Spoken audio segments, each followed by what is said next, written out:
Hey guys, tonight we begin not with a war, a treaty, or a speech from a palace balcony. No, tonight's story begins with rabbits, hundreds of them, possibly thousands. Fluffy, wide-eyed, deceptively adorable rabbits, and standing in front of them is Napoleon Bonaparte, emperor, military strategist, conqueror of Europe, and absolutely, completely unprepared for what's about to happen. The year is 1807. You're in the French countryside not far from Soissons. The weather is warm, the sky is clear, and the grass is soft underfoot. It's the kind of day meant for leisure, for stretching your legs, for sipping something cold under a tree. Napoleon has just finished negotiating the treaties of Tilsit, which brought peace, at least for now, between France, Prussia and Russia. He's feeling triumphant, perhaps even magnanimous, so he decides to celebrate, but not with a parade, not with a ball or a speech. He decides to throw a picnic with a twist, a rabbit hunt. So before you get comfortable, take a moment to like the video and subscribe, but only if you genuinely enjoy what I do here. And let me know in the comments where you're listening from and what time it is for you.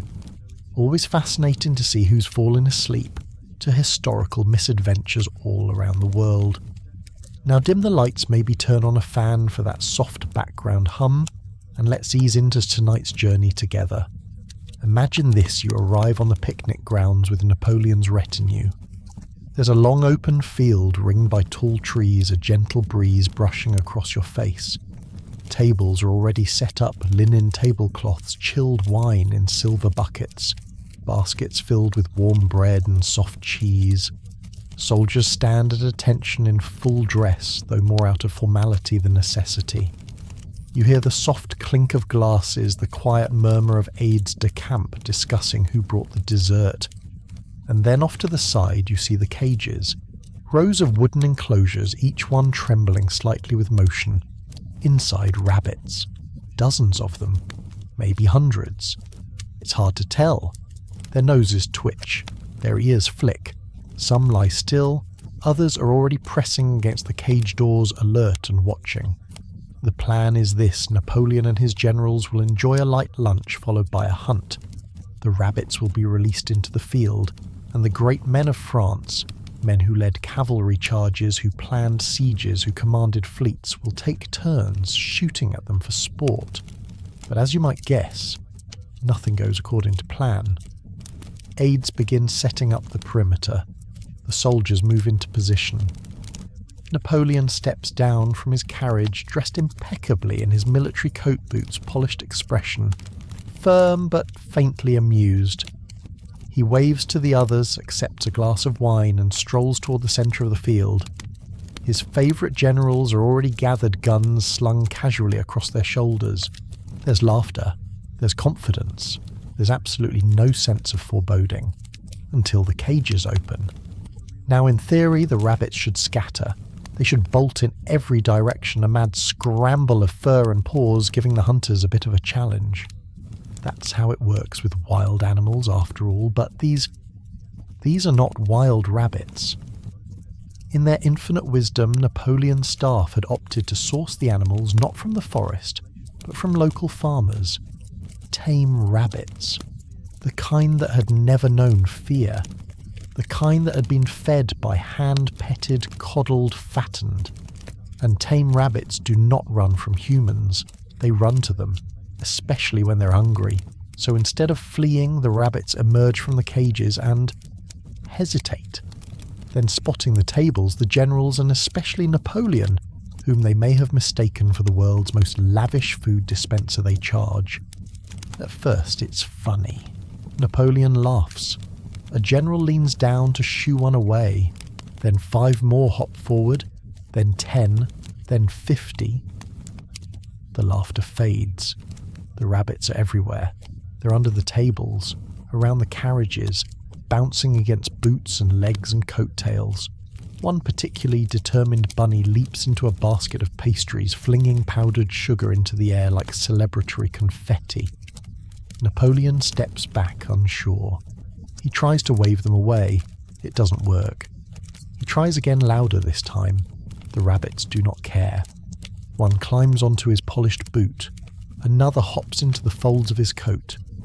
You watch as the Emperor of France, the same man who marched into Austria, crushed the Prussians, crossed the Alps, is fleeing. Not galloping on horseback, not ducking cannon fire, but backing away, coat flapping, trying to escape a tide of soft fur. Soldiers attempt to intervene. They fail. Rabbits spill across the field like a carpet of chaos. Someone drops a rifle. Another slips on a bottle of wine. Napoleon, now visibly flustered, calls for his carriage. It rolls forward, but the horses shy away from the rabbits, whinnying and stamping. The carriage lurches to a halt. The rabbits keep coming. It's not an attack exactly, but it's definitely a defeat. Napoleon dives into the carriage, brushing rabbit fur from his lapel. The driver snaps the reins. The carriage bolts, wheels skidding over trampled picnic cloths. Behind them, the rabbits slow lose interest and eventually stop turning back to nibble on the leftover food. The field is a mess.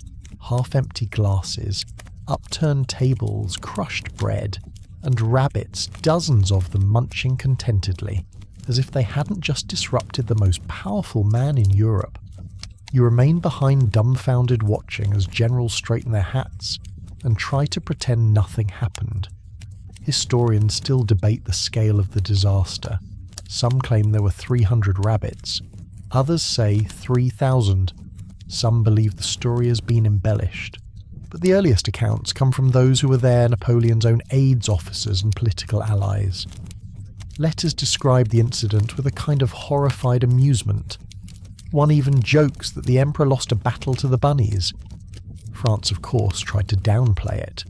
No official reports were filed, no medals awarded. But the story spread quietly at first, then in laughter, then in print.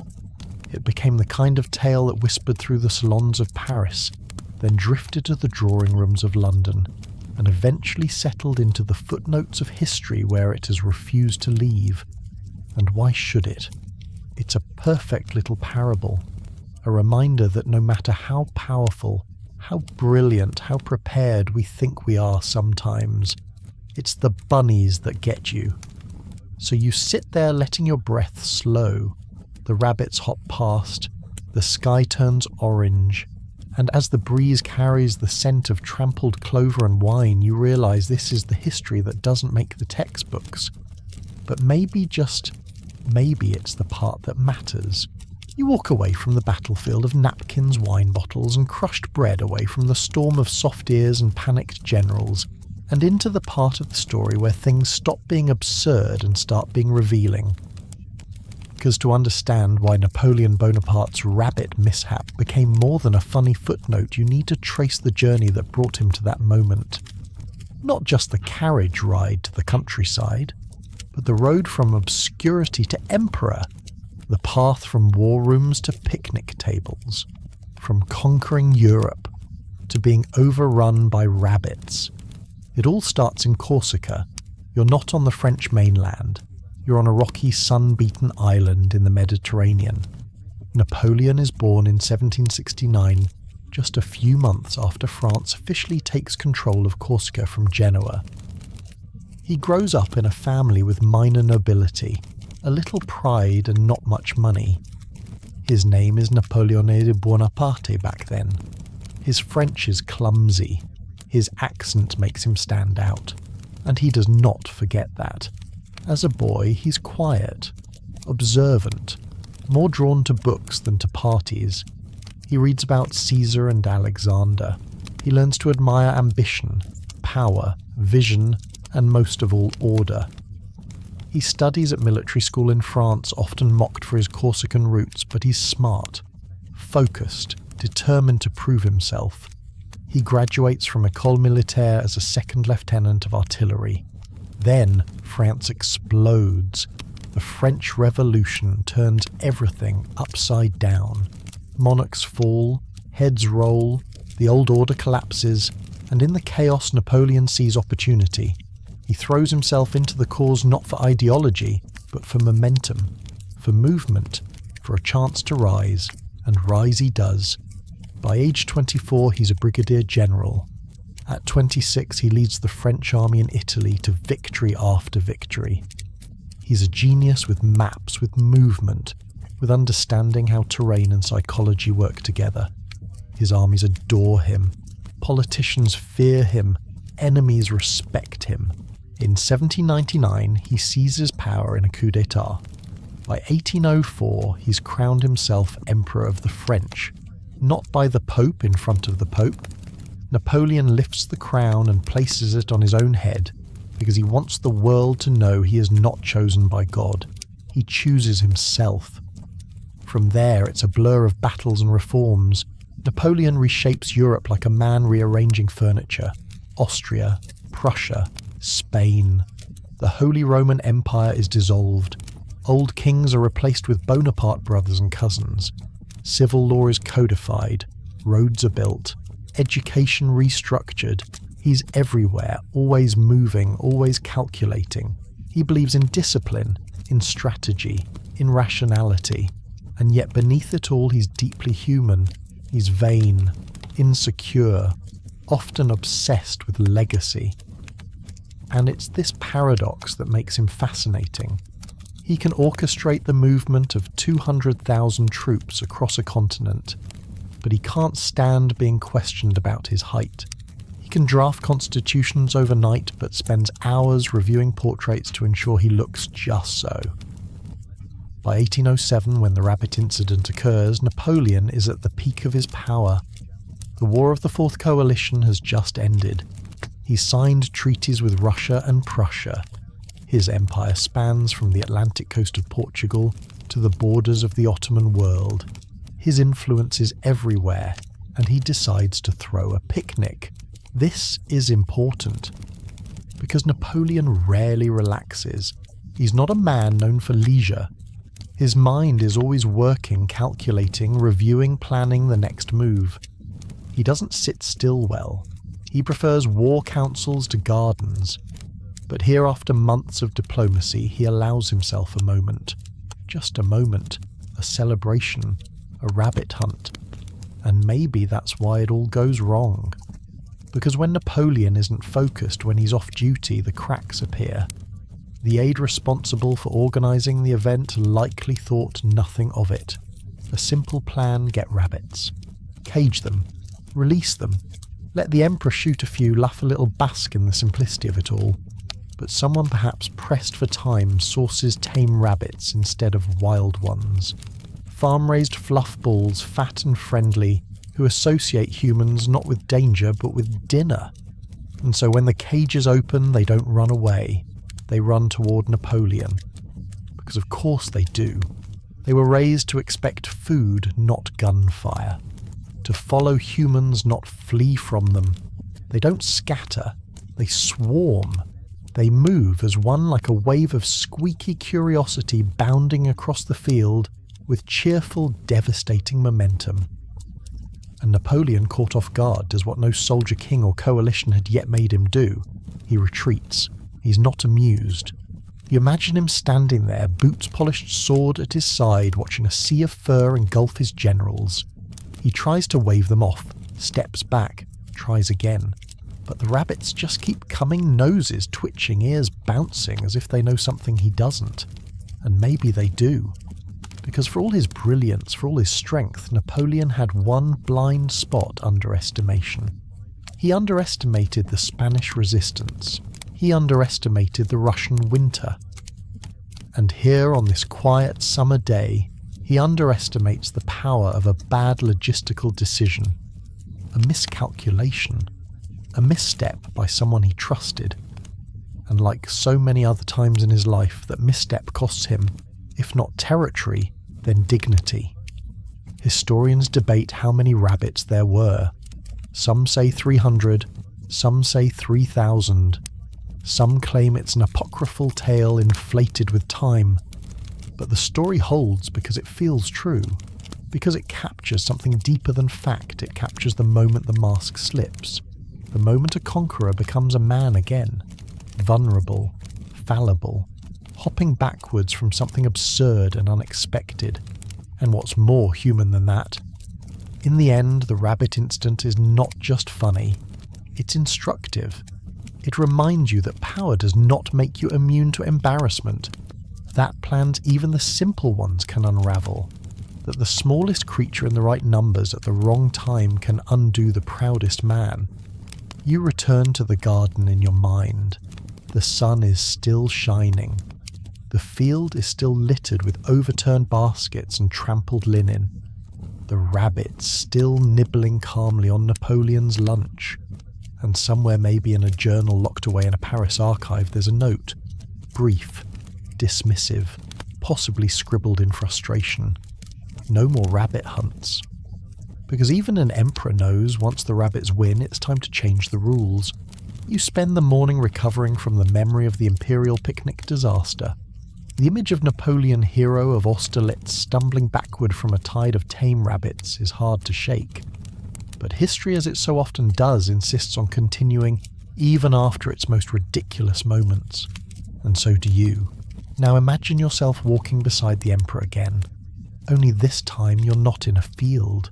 You're in the planning phase of what was supposed to be a dignified affair, the rabbit hunt itself. Picture the scene a few days before the event. You're inside a military tent or perhaps a makeshift headquarters outside Paris. The air smells like ink leather and the lingering smoke of yesterday's discussions. Maps are rolled up in the corner. Aides-de-camps move quietly, and Napoleon, never one for frivolity, is somehow in a celebratory mood. The Treaty of Tilsit has been signed. Russia and Prussia are momentarily pacified. France's borders are secure. The continent seems to tilt beneath his feet. He decides it's time to mark the occasion not with medals or speeches, but with a gentleman's hunt. A controlled display of ease and elegance. No risk, no chaos. Just the emperor and his men in the countryside with wine pastries, rifles, and a few dozen fluffy targets. You glance at the aide assigned to logistics. He's a bit nervous, probably young, certainly ambitious. This is not a battlefield assignment, but it's still an imperial one. It must go well. So he does what any rational planner would do. He sources the rabbits from local farms.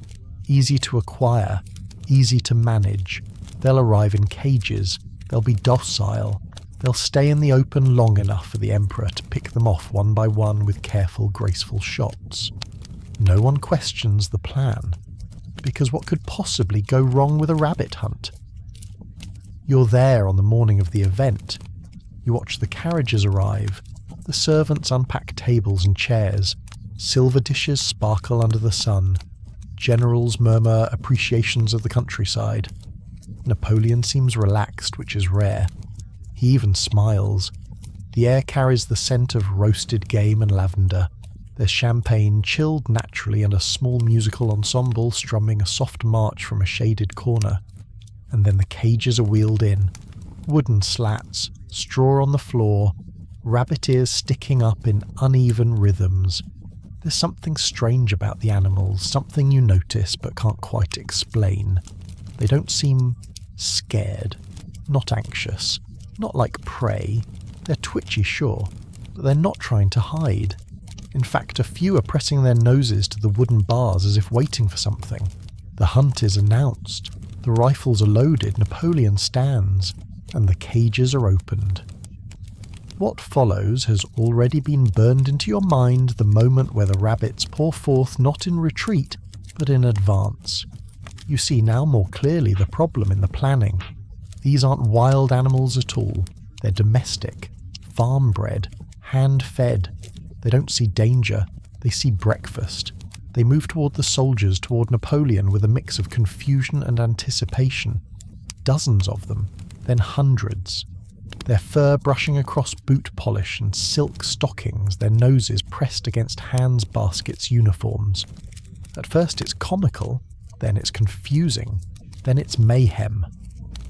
You watch Napoleon freeze, not in fear, but in disbelief. His mouth tightens. He glances sideways at the generals as if silently blaming anyone for this breach in dignity. But the rabbits don't care. One climbs onto his boot, another into a wine basket.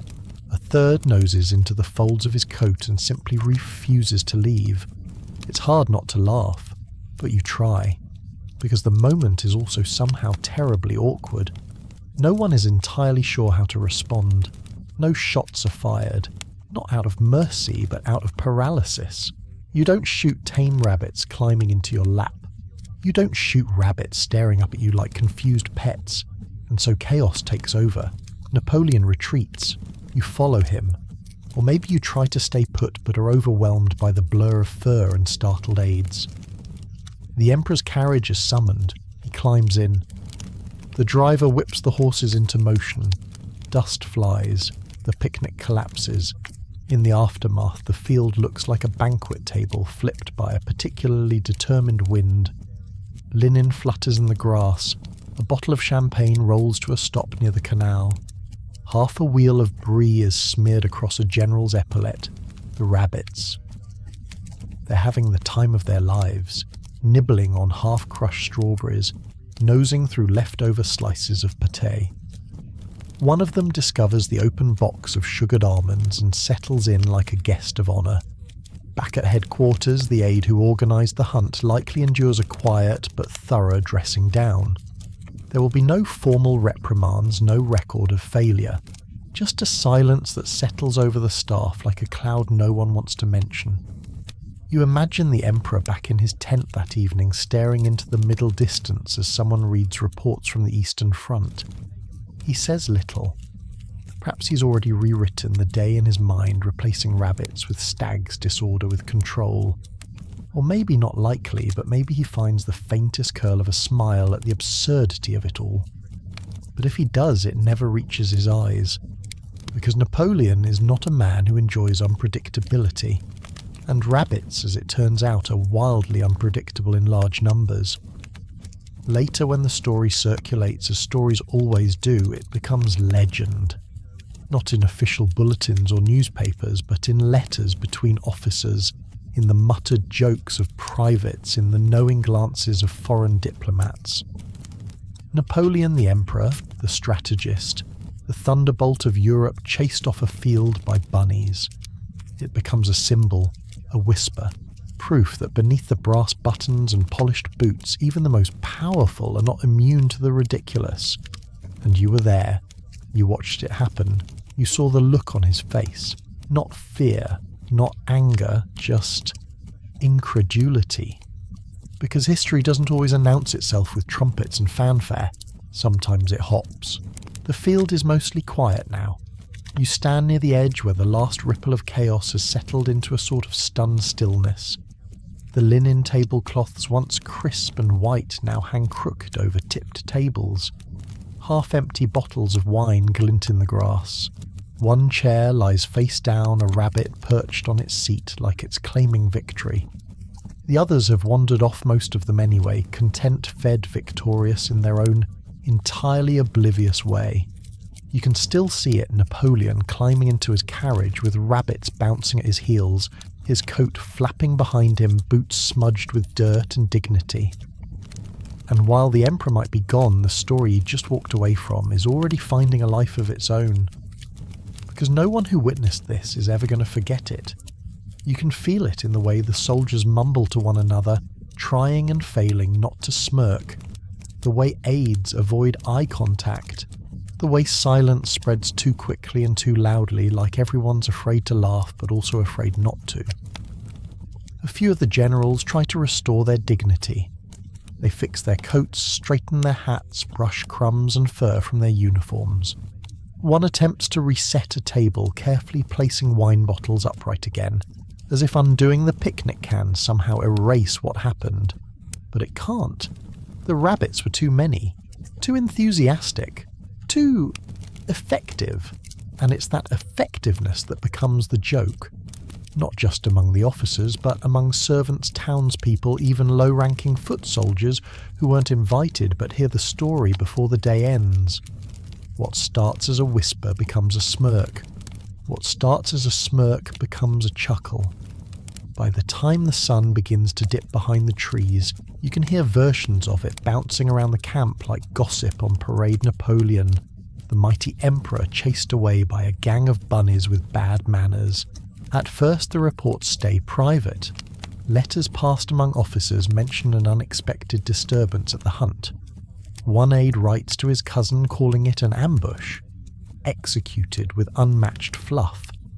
But the story doesn't stay private for long. It begins to leak slowly, softly, like a dropped pastry leaking jam on silk. You hear the early versions being told in taverns along the post roads. An anonymous soldier recounts the tale in exaggerated tones, holding up a piece of bread like it's a bayonet, and then one of them lunge right at the emperor's leg. Is it true? Does it matter? Because by now the story isn't just about what happened, it's about what it means. Napoleon was supposed to be untouchable. That was the image, the myth. The man who controlled every detail. The one who moved armies with the same ease you or I might move a chess piece across a board. He wasn't just a leader, he was the architect of his own legend. But on this day, he was human. And that's what people latch on to. Historians often say that revolutions aren't made in moments but in mood, in shifts of tone, in the way people begin to see their leaders not as towering giants, but as fallible, flawed, and once in a very blue moon, fleeing a field full of rabbits. It's not the kind of moment that makes history books, but it's the kind that makes memory, and memory can be even more persistent. You walk along the path where the carriages left earlier, the wheel tracks are still fresh in the soil, a few tufts of fur drift on the wind. In the distance, the rabbits have begun to disappear into the tall grass, their mission complete, their victory uncontested. Napoleon likely never spoke of the incident again. If he did, it was behind closed doors in clipped tones, perhaps with a carefully chosen phrase like, "The event was mishandled," or "There were unforeseen complications." But he must have remembered. You imagine him months later planning the next campaign, poring over a map of Central Europe. A general suggests a hunting retreat in Saxony. The emperor pauses. A flicker crosses his face. Perhaps not. Even years later in exile, you wonder if it haunted him not the way battles do not with regret or shame, but with sheer disbelief. How do you process something like that? A day that begins with toasts and ends with tactical withdrawal from a stampede of fur. You picture him staring at the sea on St. Helena, listening to gulls cry over the rocks and suddenly thinking not of Moscow, not of Waterloo, but of a rabbit leaping into a basket of tarts. Historians have tried to frame the story neatly. Some claim it was exaggerated by British cartoonists. Others insist it was a prank by a mischievous aide. Some suggest it never happened at all, but too many letters exist, too many people were there, too many first-hand whispers for it to be fiction. Even if every detail isn't exact, the core of it stands. There was a hunt. The rabbits were released. They didn't flee, they advanced. And Napoleon, Emperor of the French King of Italy, protector of the Confederation of the Rhine, retreated. Not from an army, not from a cannon, from rabbits. It sounds like a joke, because it became one, and not just for those present or for their letters home or for satirical engravers with a fondness for floppy ears. It became a kind of myth, a reminder that sometimes even the most composed lives fall apart not in a blaze of glory, but in an unexpected moment of absurdity.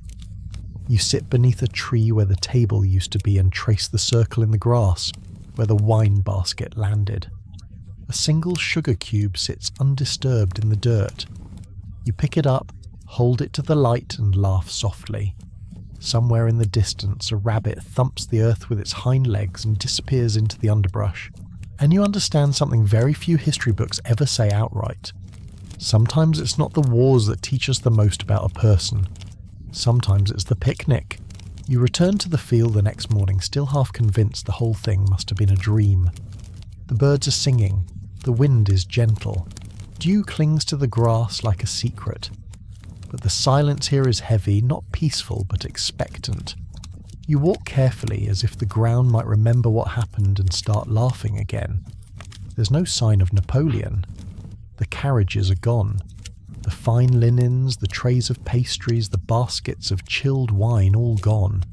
Only a few crumbs remain, and a curious half-print in the soil that could belong to a boot or a paw. What lingers isn't the chaos itself, but the absurdity of it. Because no matter how polished the reports may be afterward, no matter how the letters redact the scale or how quickly the staff try to rewrite the event in their minds, you saw it. You saw the most powerful man in Europe retreat from a force he didn't understand. Not an army, not a coalition, but a wave of rabbits. And they weren't angry. They weren't wild. They were just hungry and misdirected. Yet somehow they were enough. That's the part that sticks.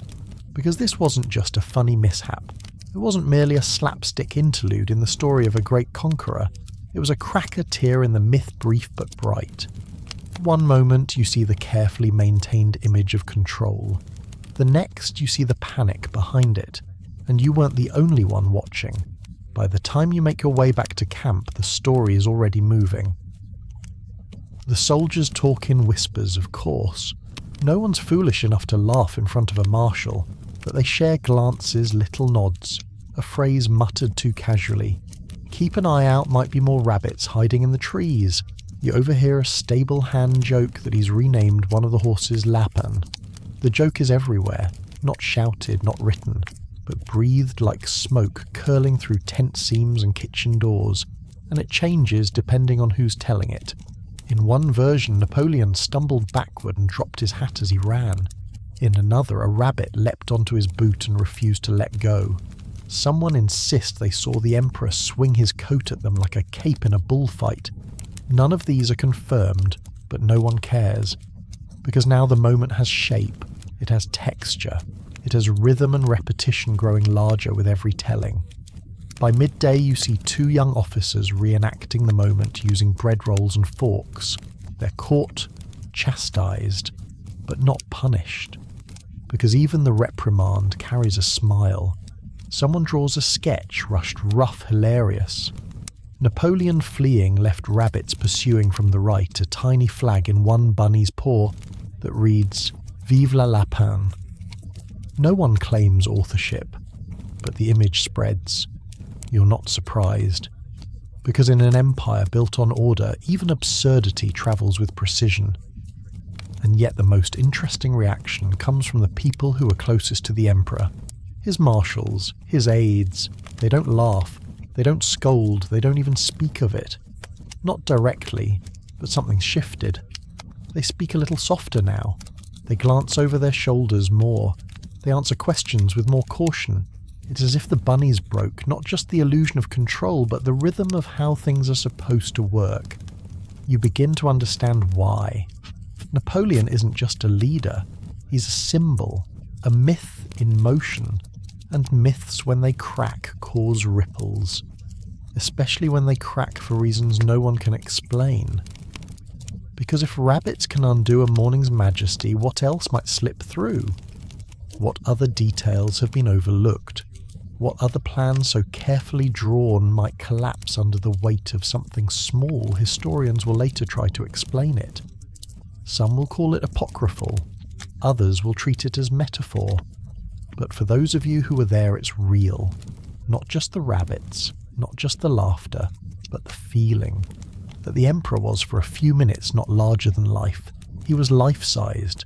Just a man trying to shoo bunnies off his boots while maintaining composure in front of a dozen astonished generals. You imagine the moments afterward. Napoleon back in his carriage, sitting rigid, his jaw clenched, his gloves still stained from the grass. No one dares speak, not even the driver, not even the wind.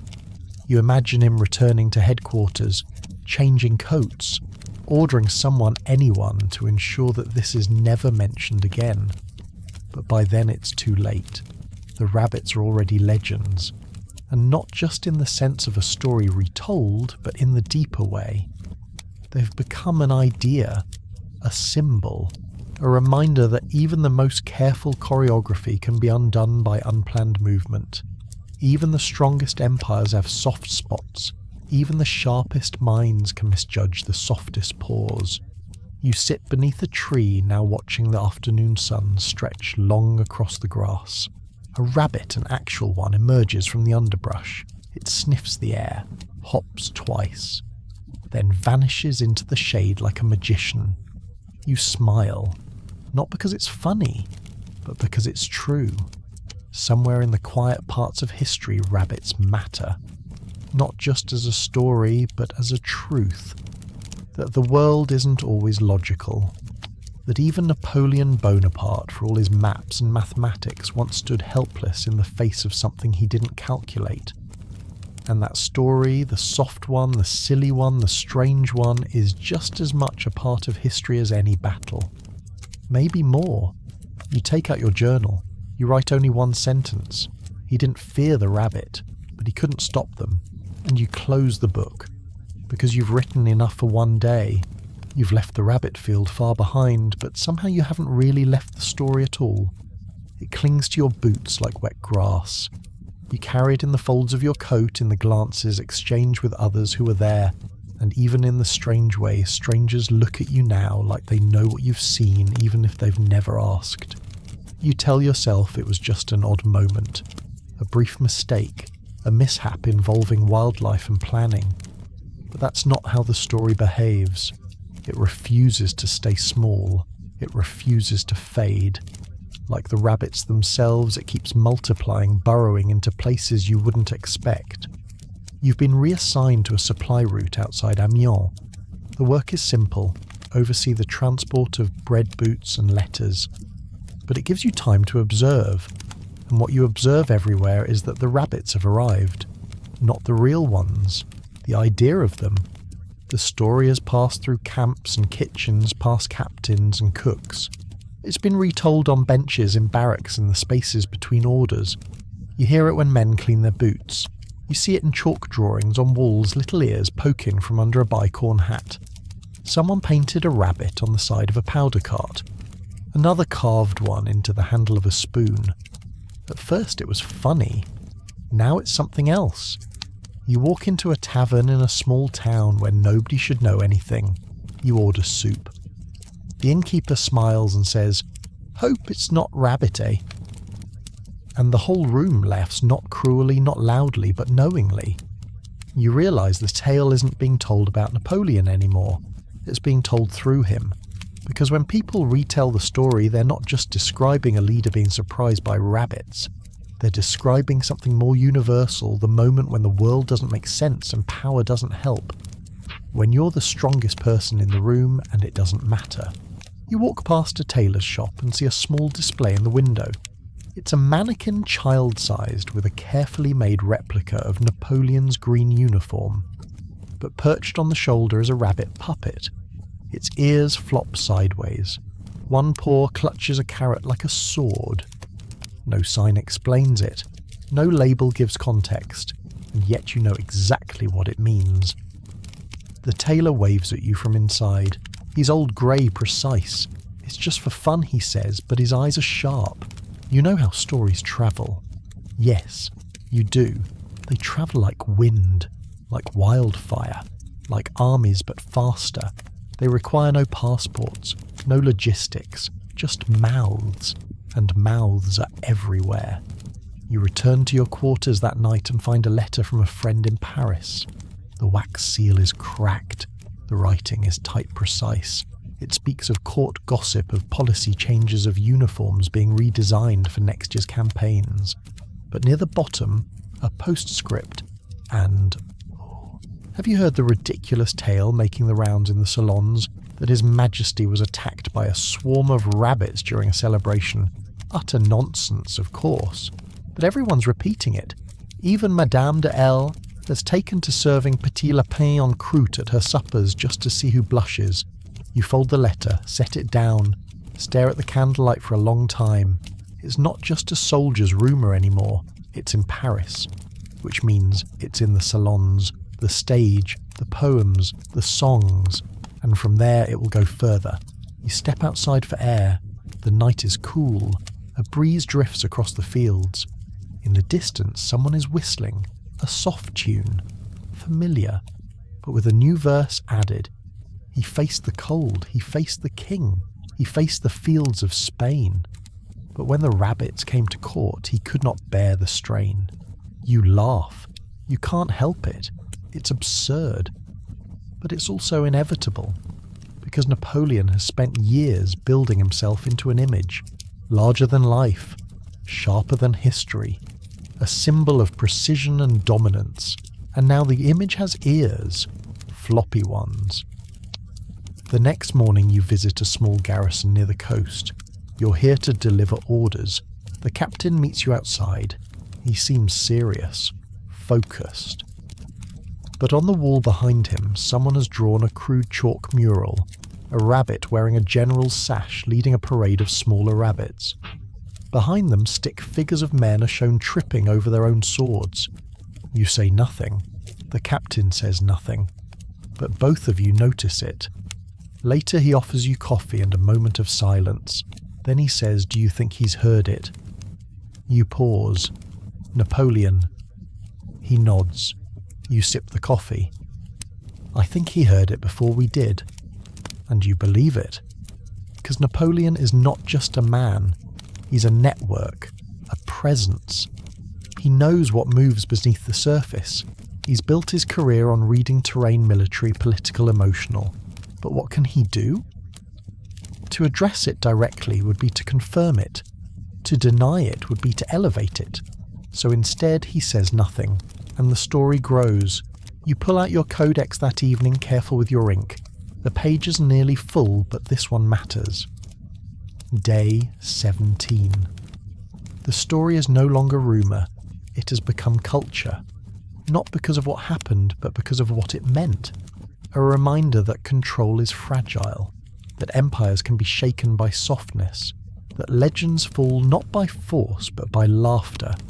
You stop writing, you let the ink dry. Outside, the sky's thick with stars. You hear crickets, the occasional snap of twigs, and something else. A soft thump, then another. It could be a bird, or a breeze, or it could be nothing at all. But now every sound reminds you, not just of rabbits, but of the fact that no plane, no matter how carefully made, is immune to the unexpected. And sometimes the unexpected has whiskers. It begins like a joke that's travelled too far, picking up steam and strange details along the way. You hear it again in another town. This time from a blacksmith, big-handed and soot-faced, who pauses mid-swing to tell you without any hint of irony that the rabbits were wearing tiny medals when they attacked. One even saluted, he adds with a wink. You laugh, of course. Not because you believe him, but because it's impossible not to. It's been weeks now. The moment should have passed. The empire should have moved on. But this story has refused to fade. Like a speck of dirt under a rug, it continues to exist. And more than that, it thrives. You sit in a roadside tavern halfway between two garrisons listening as a group of soldiers sings a marching tune that didn't exist a month ago. The chorus is catchy and entirely ridiculous. He faced the frost and storm and sun, but rabbits made the great man run. It's not just music, it's memory taking shape. Memory turning into ritual, into rhythm. And you realise that what began as a moment of absurdity has transformed into something far more enduring, a folk epic in miniature. A tale not of military brilliance or revolutionary change, but of the day when the image of a man was chewed through by something soft. You step outside for air. It's dusk. The sky's turning purple at the edges. You watch the sun dip behind trees and it hits you. This is how stories survive, not through proclamations, but through improvisation. Someone adds a detail here. Someone stretches the truth there. And before long, the Emperor's hunt is no longer just a hunt, it's a legend. In one version, the rabbits speak Latin. In another, they arrive in perfect formation, wearing little boots. A particularly theatrical performance you witness on a festival stage features a man in a rabbit costume confronting a Napoleon impersonator and demanding equal representation in the Imperial Council. The audience howls, not with cruelty but with joy, because the story doesn't diminish Napoleon, It humanizes him. It gives people permission to laugh, to breathe, to say even he who crosses mountains and breaks coalitions, was undone by something unexpected, and deep down you understand the appeal. Because no matter how much you fear a man, no matter how large his arm is or how stern his decrees, there's something comforting in knowing he once flailed in a field outnumbered by fluff. But the other side of the story is quieter. It lives in the way Napoleon himself changes. He doesn't speak of the rabbits, not in public, not in writing, not to his marshals, not to his brothers, not even in the privacy of his journals, at least not the parts we're allowed to read. But you see it in other ways. He shortens the duration of public appearances. His hunts become more private, his orders more clipped. There's a tightening, a narrowing, as though he's trying to pull the story back into a place where it can't reach him. But stories don't care about walls. You travel with the imperial court to a provincial estate for a planning meeting. It's an elegant place surrounded by manicured gardens and stone lions. You spend 3 days there reviewing maps, discussing troop movements and avoiding eye contact during meals. At dinner on the final night, someone young nervous, clearly new, mentions the word hunt. Just that. A single syllable. The entire table freezes. Napoleon glances up. His fork stills mid-air. Then quietly he says, "There will be no hunting." And just like that, the matter dies. No further comment. No tone in his voice. Just a decision so absolute it might as well be carved in granite. You write in your codex that night, day 19. He doesn't need to silence the story. He only needs to pretend it never happened. But silence is loud, and avoidance is its own kind of confession. Still, no one dares bring it up in front of him. Not directly, not yet. But you know that he hears it. In the way his generals stop talking when he walks by. In the quiet grins they hide behind hands. In the way no one touches the rabbit stew that appears on the table one evening by mistake. It's sent away before the first course. The steward apologizes, profusely. Napoleon doesn't respond. But his silence echoes through the room like a cannon shot.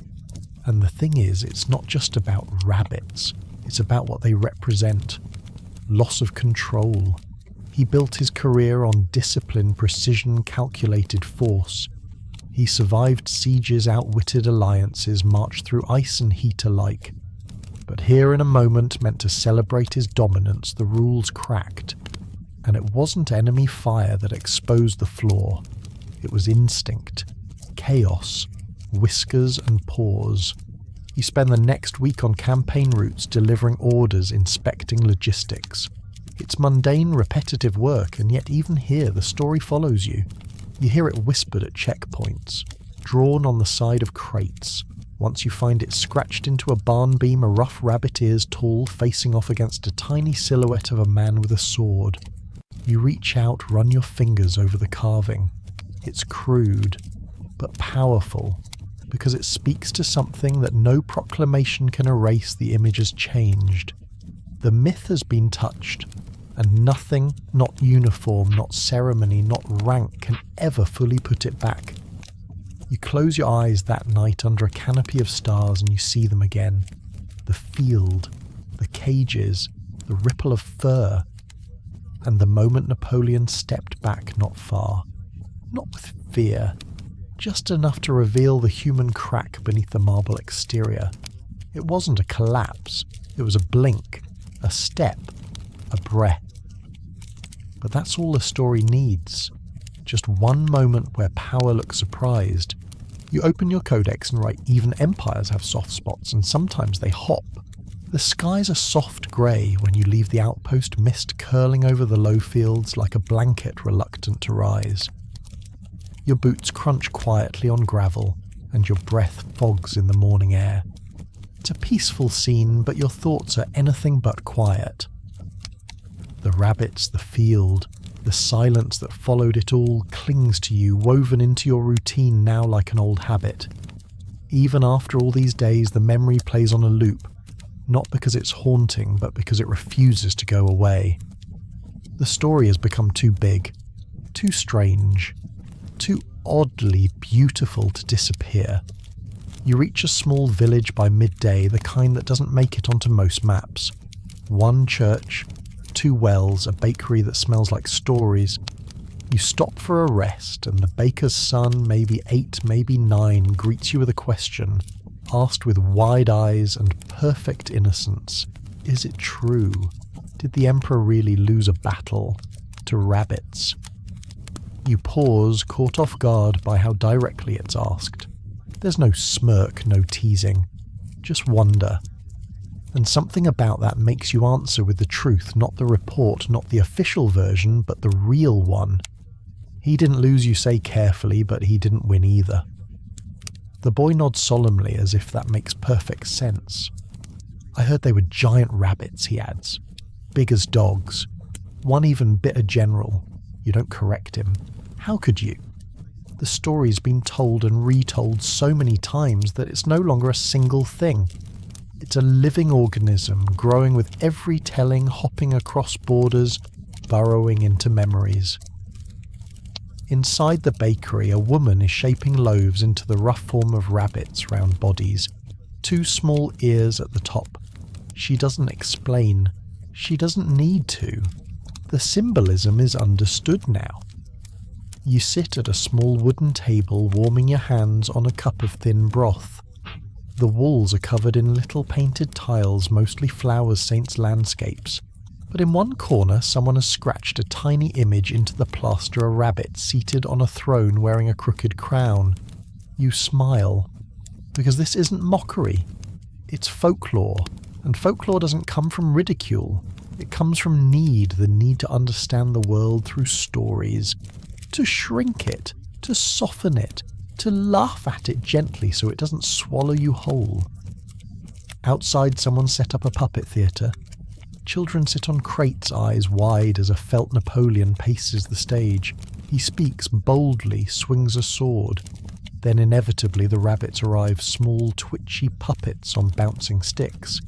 The emperor drops his blade. A child's hand makes him flee stage, left his high voice squeaking in retreat. The audience erupts with laughter, not mockery joy, not rebellion relief. In this telling, the rabbits don't just surprise the emperor, they change him.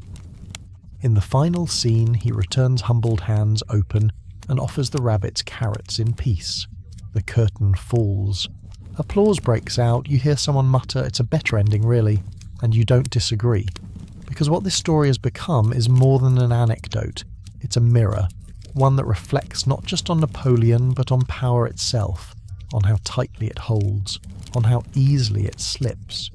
You've seen it in soldiers' faces too, in the glint in their eyes when someone mentions unexpected maneuvers, in the subtle joke hidden in a training command, "Be alert." You never know when the rabbits might return. One sergeant has even adopted it as a warning to new recruits. "Don't get cocky," he says. "Remember the rabbits." You wonder if Napoleon knows how far the tale has travelled. He must. Word always finds its way to the top. But he doesn't address it. Not publicly, not privately, not at all. That silence by now is louder than any proclamation. It's become its own response, carefully calculated, surgically restrained. But you know better. Silence doesn't stop stories. It only lets them echo longer. You ride on toward the next town.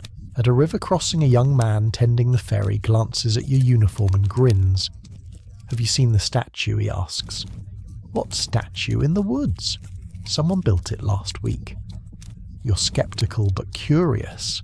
He leads you down a narrow trail, wet leaves underfoot, birdsong above. The path bends, then opens to a clearing. There under a canopy of trees is the statue. It's rough, handmade, just wood and stone, but unmistakable. A rabbit nearly your height carved with care. At its feet a small plaque. To the ones who showed us, even the mighty may trip. You don't laugh. You just stand there letting the wind pass through the branches, letting the idea settle. Because somehow this feels true. The field, The rabbits, the retreat, none of it was meant to matter. But now it's everywhere. You pull out your codex and write day 21. I saw a statue today, a rabbit tall and unblinking, in a clearing. Not because anyone demanded it, but because someone believed the story should last. And maybe it should. You sit for a long time before heading back to the road. That night camp is quiet. Fires crackle low. The men sleep easily, but you stay awake longer than usual listening. The wind through the tents, the distant call of an owl, the rustling of leaves, and something else. A memory soft and persistent. The sound of feet, hundreds of them. Thump, thump, thump. Not marching, just moving. And suddenly it all makes sense. The story isn't just about rabbits. It's about unpredictability, about how no matter how carefully the world is arranged, how many titles are awarded, how many borders drawn, something strange will always break through. Something unexpected, something small, but unforgettable. You smile into the darkness and whisper the words you've heard 100 times by now. Even kings can trip. Then you close your eyes and let sleep carry you softly into that field again. The road out of St. Maur stretches like a ribbon pulled too tightly across the land, narrow, cracked and lined with low hedges that have seen better seasons. You walk it alone today. The unit you're attached to is a day behind, and your orders are to deliver a sealed letter to a quartermaster in the next cantonment. It's not the kind of task that requires strategy or thought. You just walk, and that's when the stories always return. Not the grand ones, not the ones about battles or crowns or speeches from balconies. No, the story that returns now, the one that haunts even the quietest path, is the one with the rabbits. It arrives uninvited like it always does. You try to push it away. You focus on the birdsong, on the crunch of your boots, on the distant bleat of a goat. But there it is anyway, the memory of Napoleon, majestic and miniature, startled and stumbling, flanked by generals who didn't know whether to laugh or protect him. It's not even the image that lingers, it's the sound. That unmistakable flutter of 1,000 small feet on grass. Thump, thump, thump. You swear you can still hear it sometimes. In your dreams, in campfires, in the silence between sentences when someone tells a version of the tale, and there are so many versions now.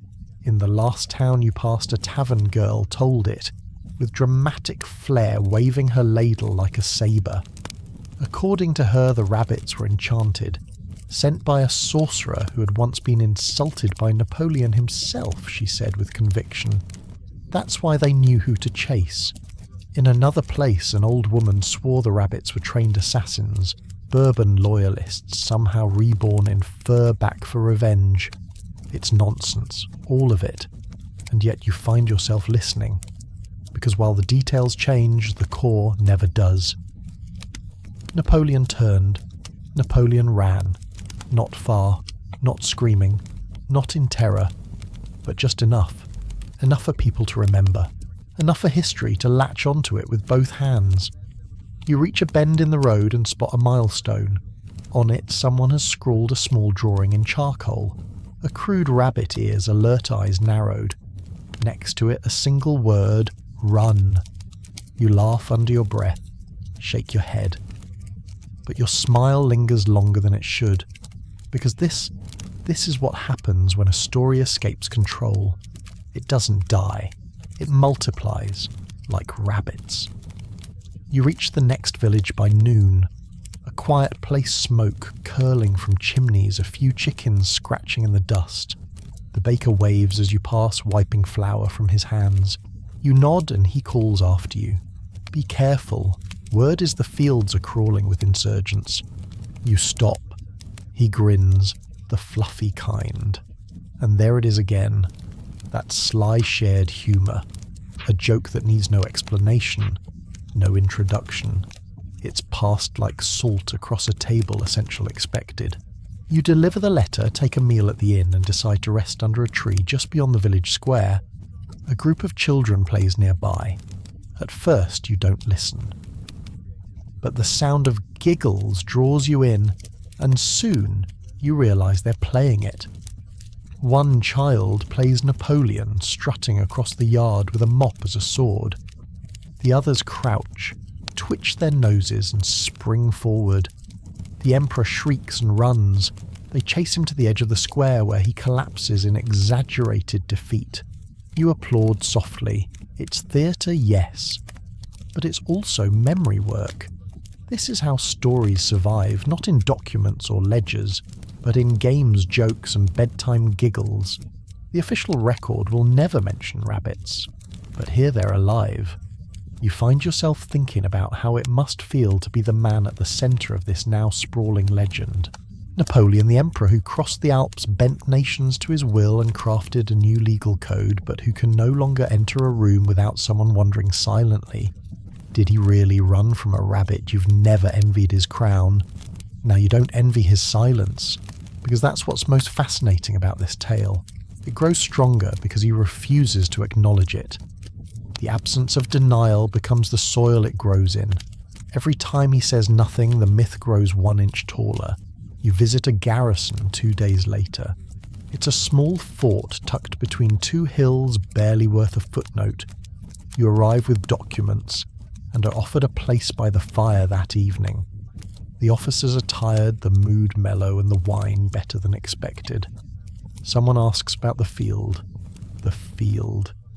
As if there's only one in the world now. You tell the story, not the wild version, not the cursed bunnies or the revolutionary lagomorphs, but the real one. The quiet confusion. The thud of pause. The slow bloom of disbelief. When you finish, there's silence. Then laughter. Not loud, not mocking. Just warm. One of the officers shakes his head. I love that it happened, he says. Not because it makes him small, but because it makes him ours. You nod, and you finally understand. This story isn't about weakness. It's about recognition. People don't love it because Napoleon ran. They love it because for once he was reachable, touchable, human. He reacted the way anyone might. And in a world ruled by uniforms and rank, that's more comforting than any speech. You write in your codex that night, day 26. I've stopped being surprised when the story appears. I expect it now, in carvings, in songs, in children's eyes.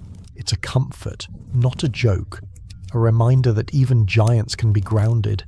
You pause, then add not by rage, not by war, but by something smaller, something real, something soft.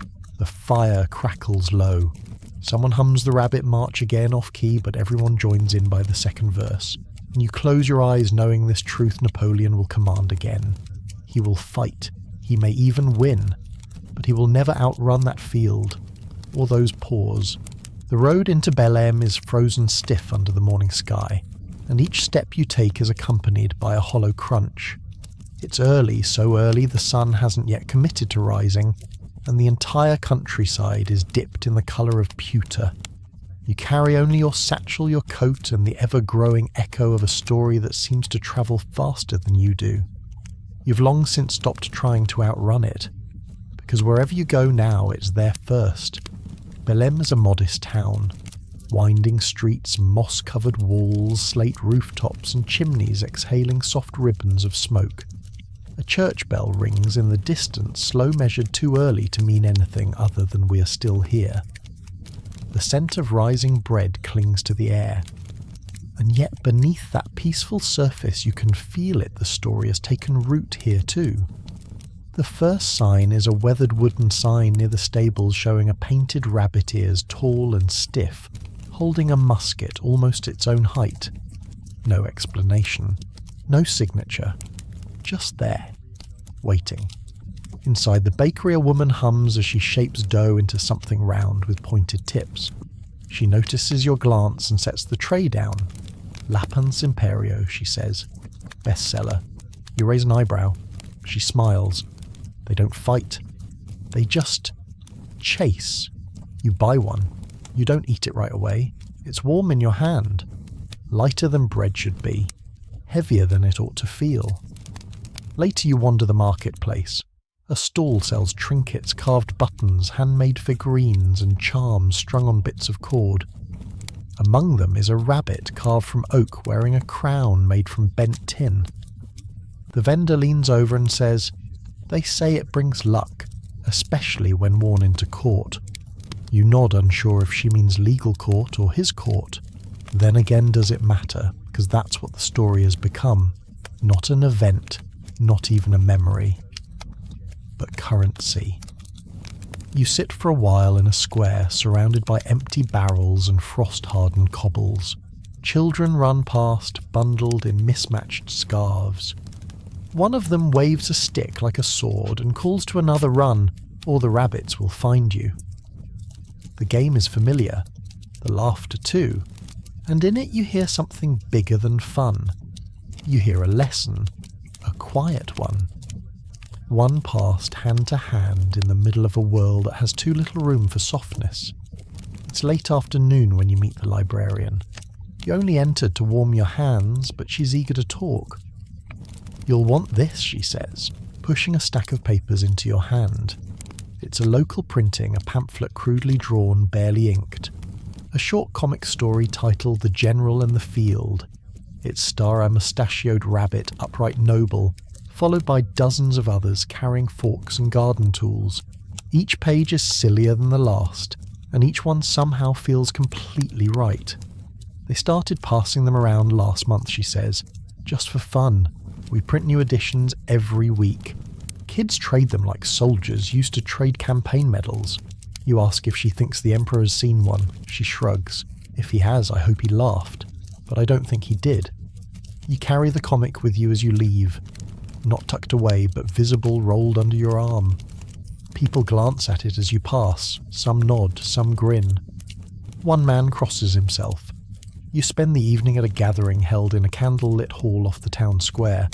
It's nothing official, just locals, sharing bread, wine, music. The violinist plays a tune you know, once a march, now softened into lullaby. Then comes the storytelling. It always does. An older man stands and begins. It happened on a field, not unlike the one just past the orchard. You settle into the rhythm.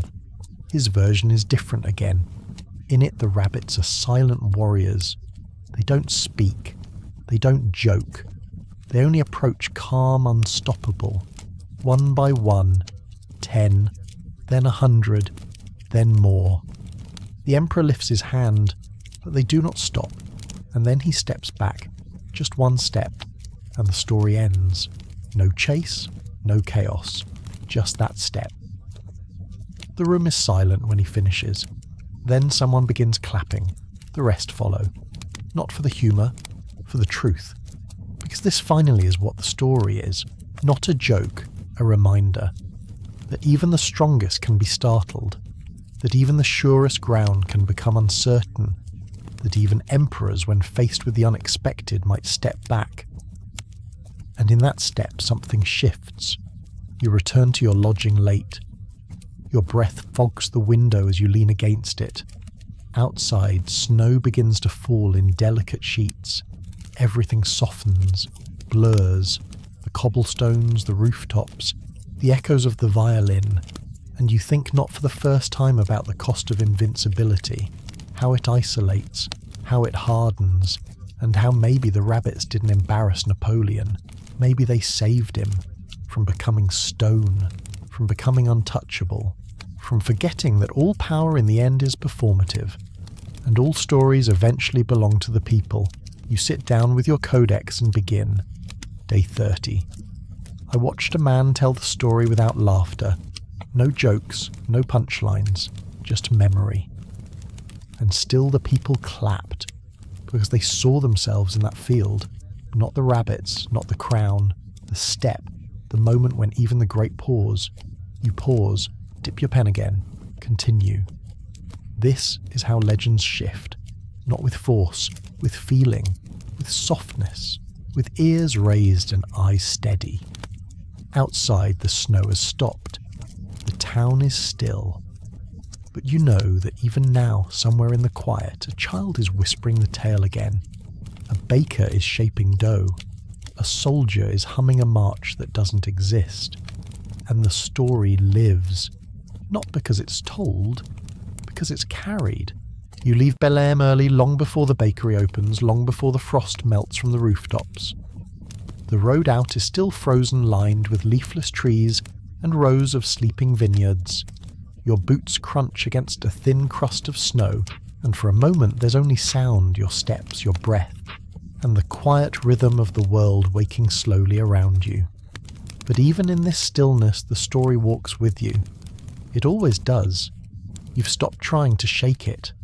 The tale of Napoleon and the rabbits no longer feels like something that happened.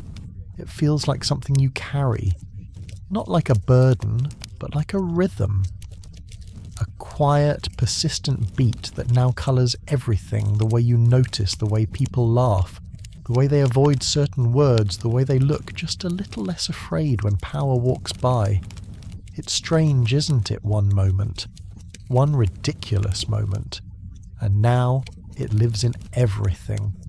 By mid-morning you reach a small town on the edge of the forest.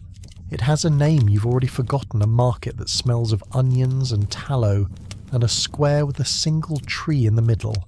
It's market day, but no one's loud. The mood here is steady, quiet joy, not noise. And the story is here too. You see it in the stall where a woman sells cloth dolls. Most are soldiers or saints. But one row tucked at the back, barely labelled, is different. Rabbits, each one slightly different. One wears a red sash, one has a little brass monocle, one holds a tiny rolled up map. The woman doesn't advertise them, she doesn't have to, people know. You walk further past a tavern where the windows are fogged with steam. A group of men sit near the fire, cups in hand. Their conversation flows between crops and rumours and taxes. Then one says, "I heard they're outlawing rabbit hunting near the palace now." The others chuckle. Another adds, "What's next? A royal decree on carrots." It's not even a joke anymore. It's just how people speak now. The rabbits are everywhere and no one needs to say why.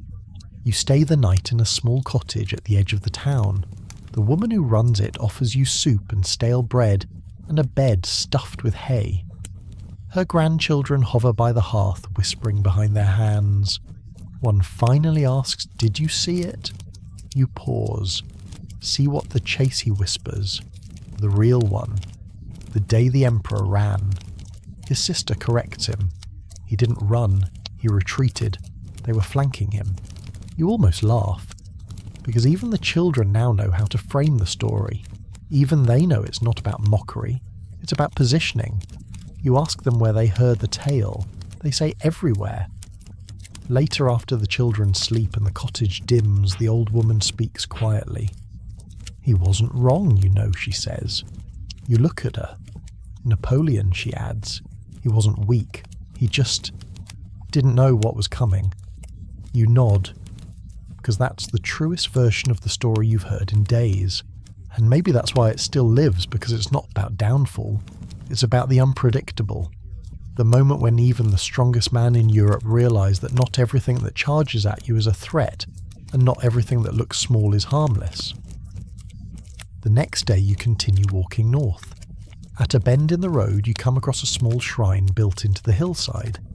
Its weathered stone turned soft by moss and time. Inside, behind a rusted gate, someone has left an offering, a single carved rabbit. You stop. You stare, and you wonder what kind of story gets worshipped, or if it's even worship at all. Maybe it's gratitude, maybe it's forgiveness, maybe it's just a reminder that even the sacred must sometimes laugh at itself.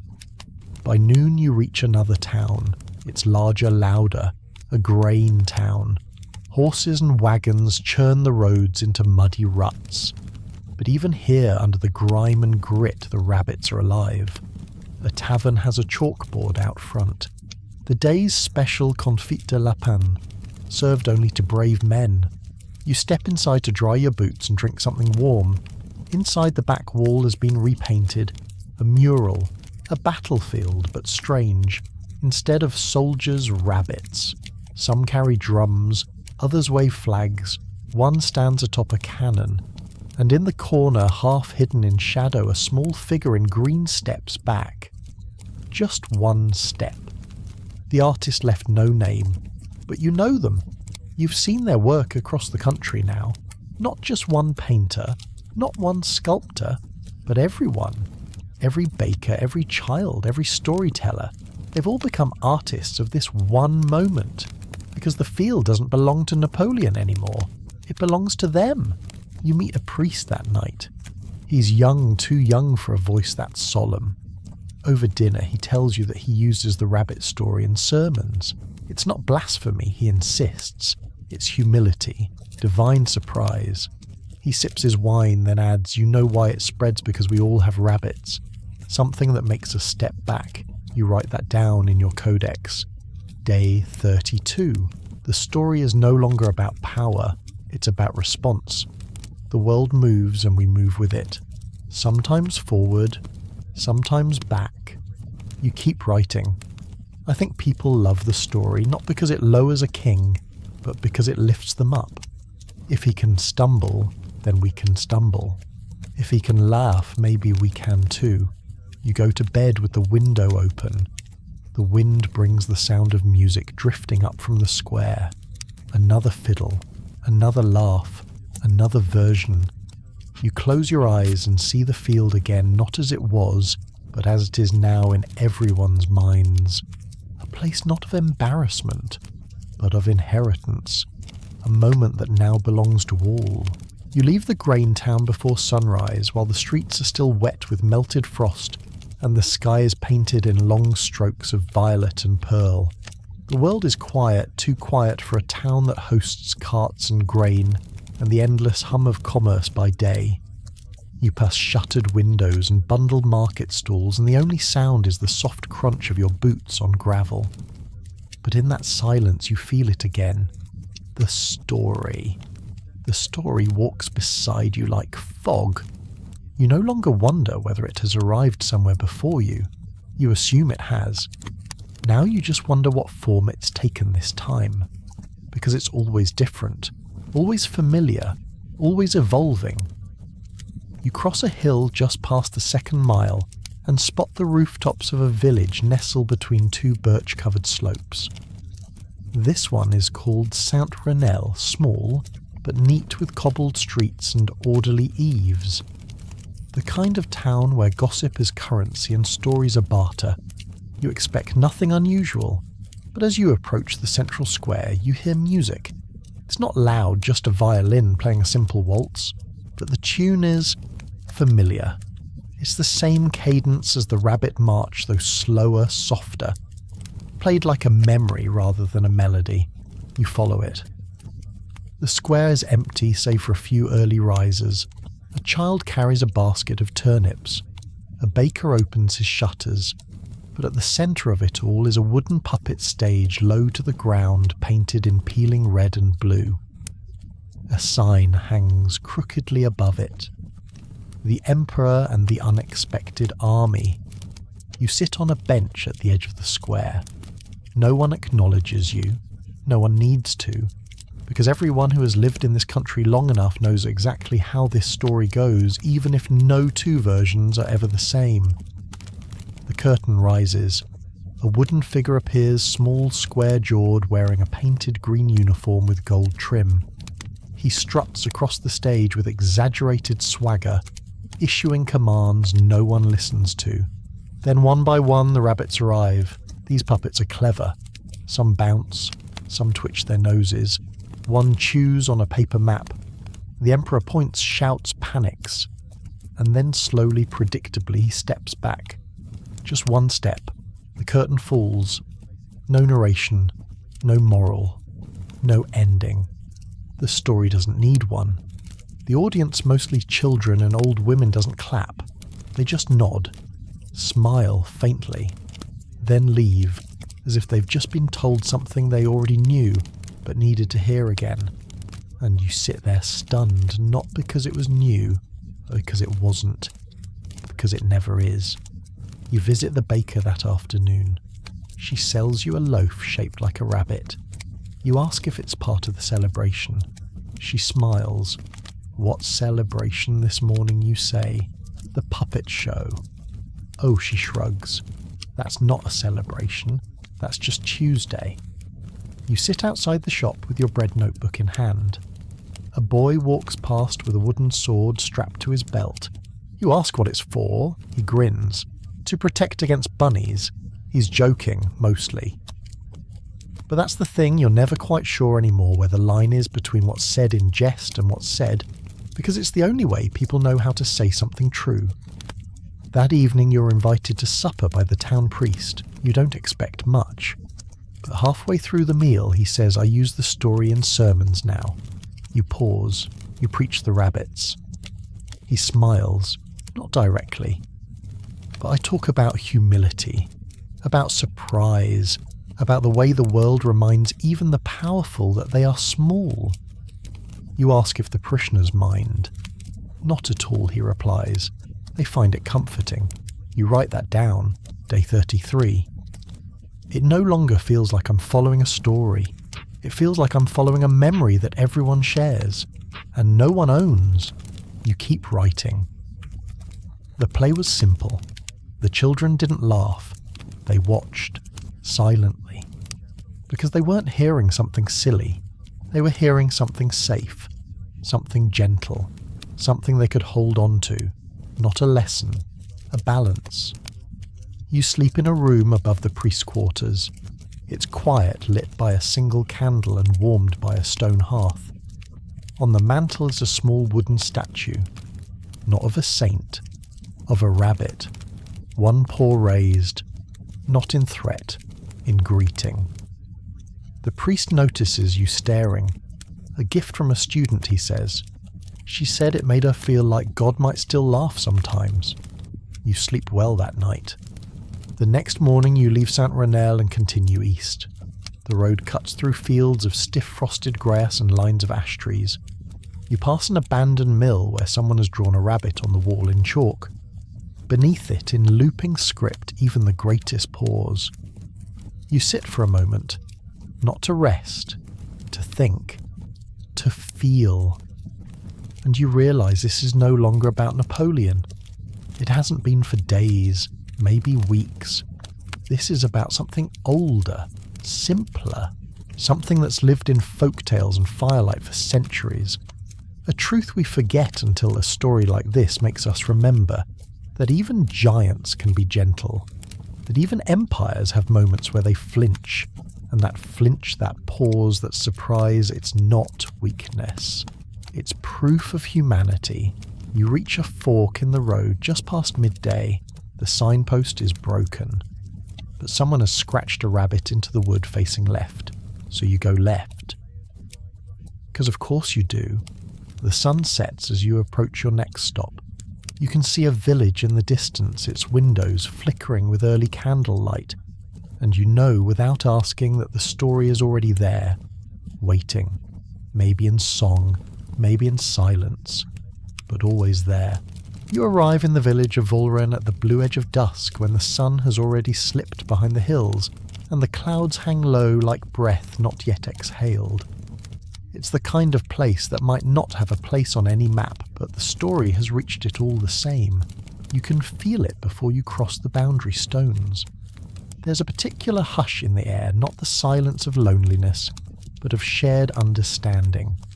The road curves past a row of beech trees and leads into a square that is more circle than square, paved with cobbles so old they tilt slightly as you walk. A fountain trickles somewhere to your left. A lantern swings in the breeze. You pause near the well and glance around. There's no statue, no plaque, no painting. But you find it anyway, a rabbit etched into the stonework near the chapel door. Faint, subtle, but present, as if it's been waiting. A girl passes by with a basket of firewood. She sees you looking.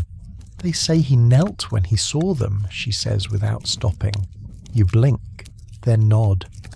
Because what else can you do? You're given a room by Madame Cléon, a widow whose hands are stained with dye, and who speaks as if every sentence is a thread to be woven. She offers you soup and says there will be a gathering later by the hearth if you like. Listening to people remember the world gently. You do, so you stay.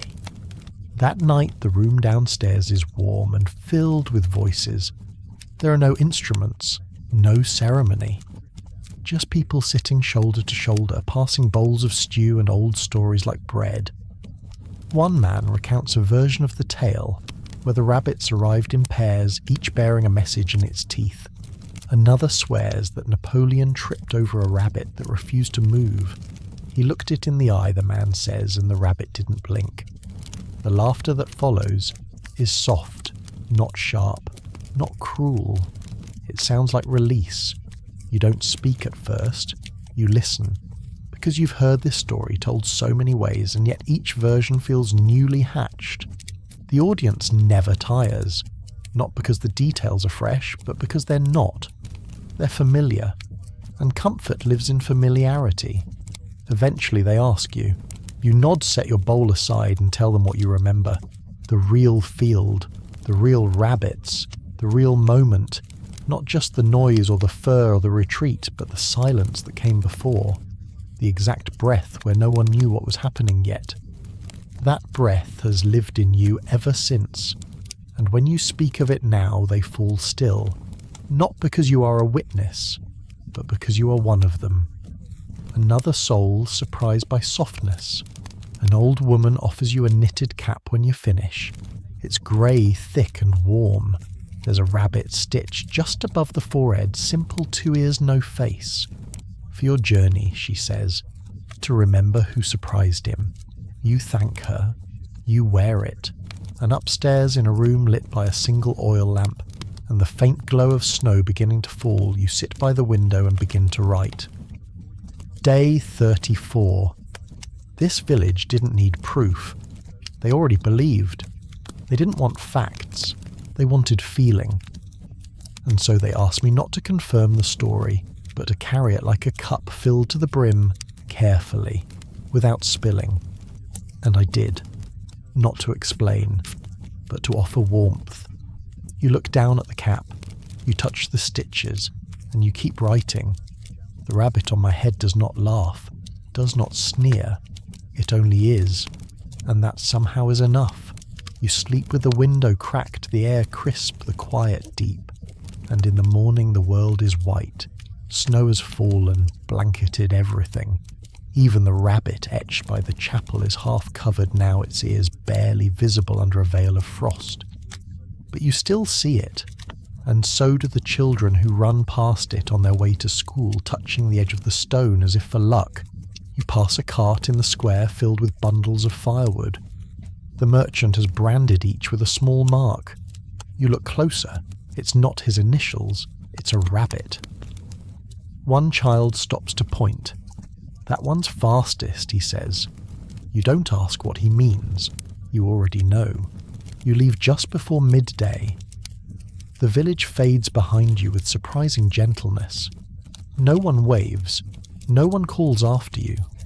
And yet you feel seen, held.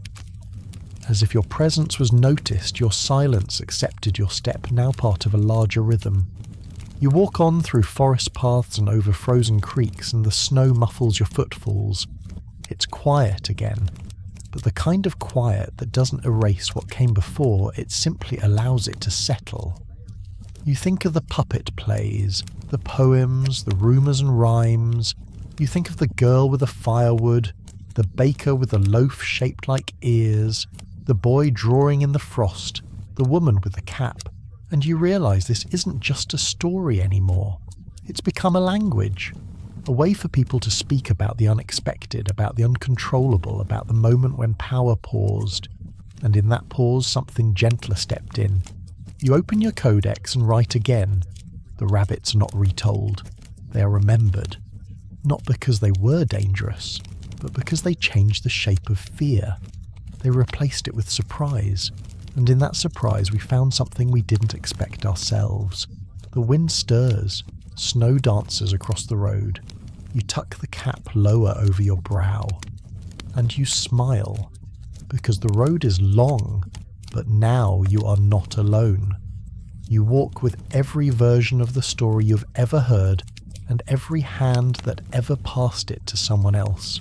The road disappears beneath a blanket of fresh snow as you leave Saint-Renelle behind. It crunches beneath your boots, but quietly.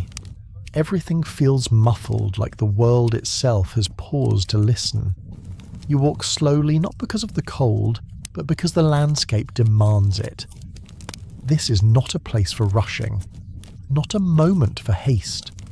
The trees are bare, their black branches stretching like ink lines across the pale canvas of sky.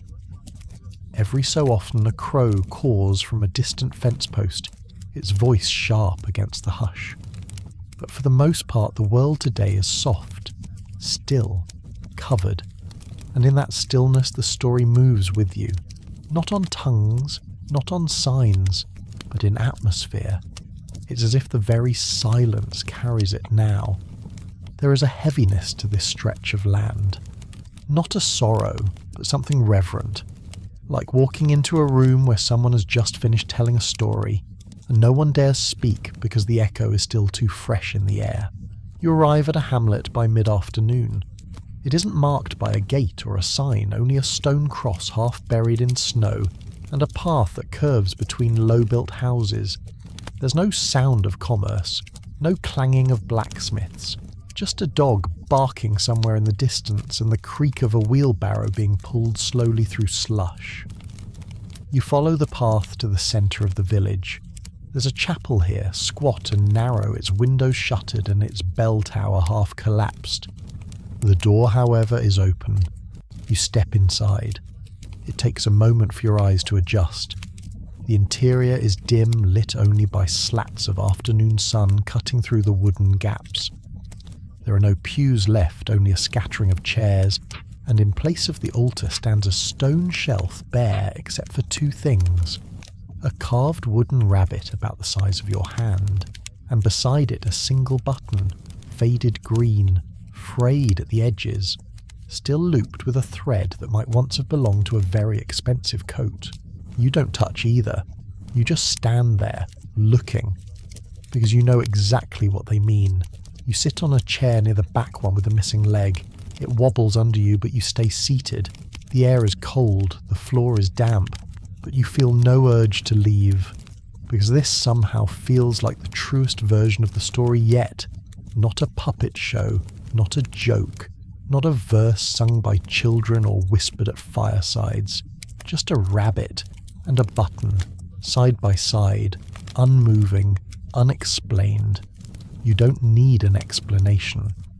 You've walked far enough to understand that by now the story has passed through every hand, every home, every version, and what remains at its core is not the detail, but the emotion, that pause, that moment, when something unexpected, something small, something absurd broke through a wall that no one thought could be breached, not with force, but with softness, and it changed everything. You pull your codex from your pack and begin to write slowly. Day 35.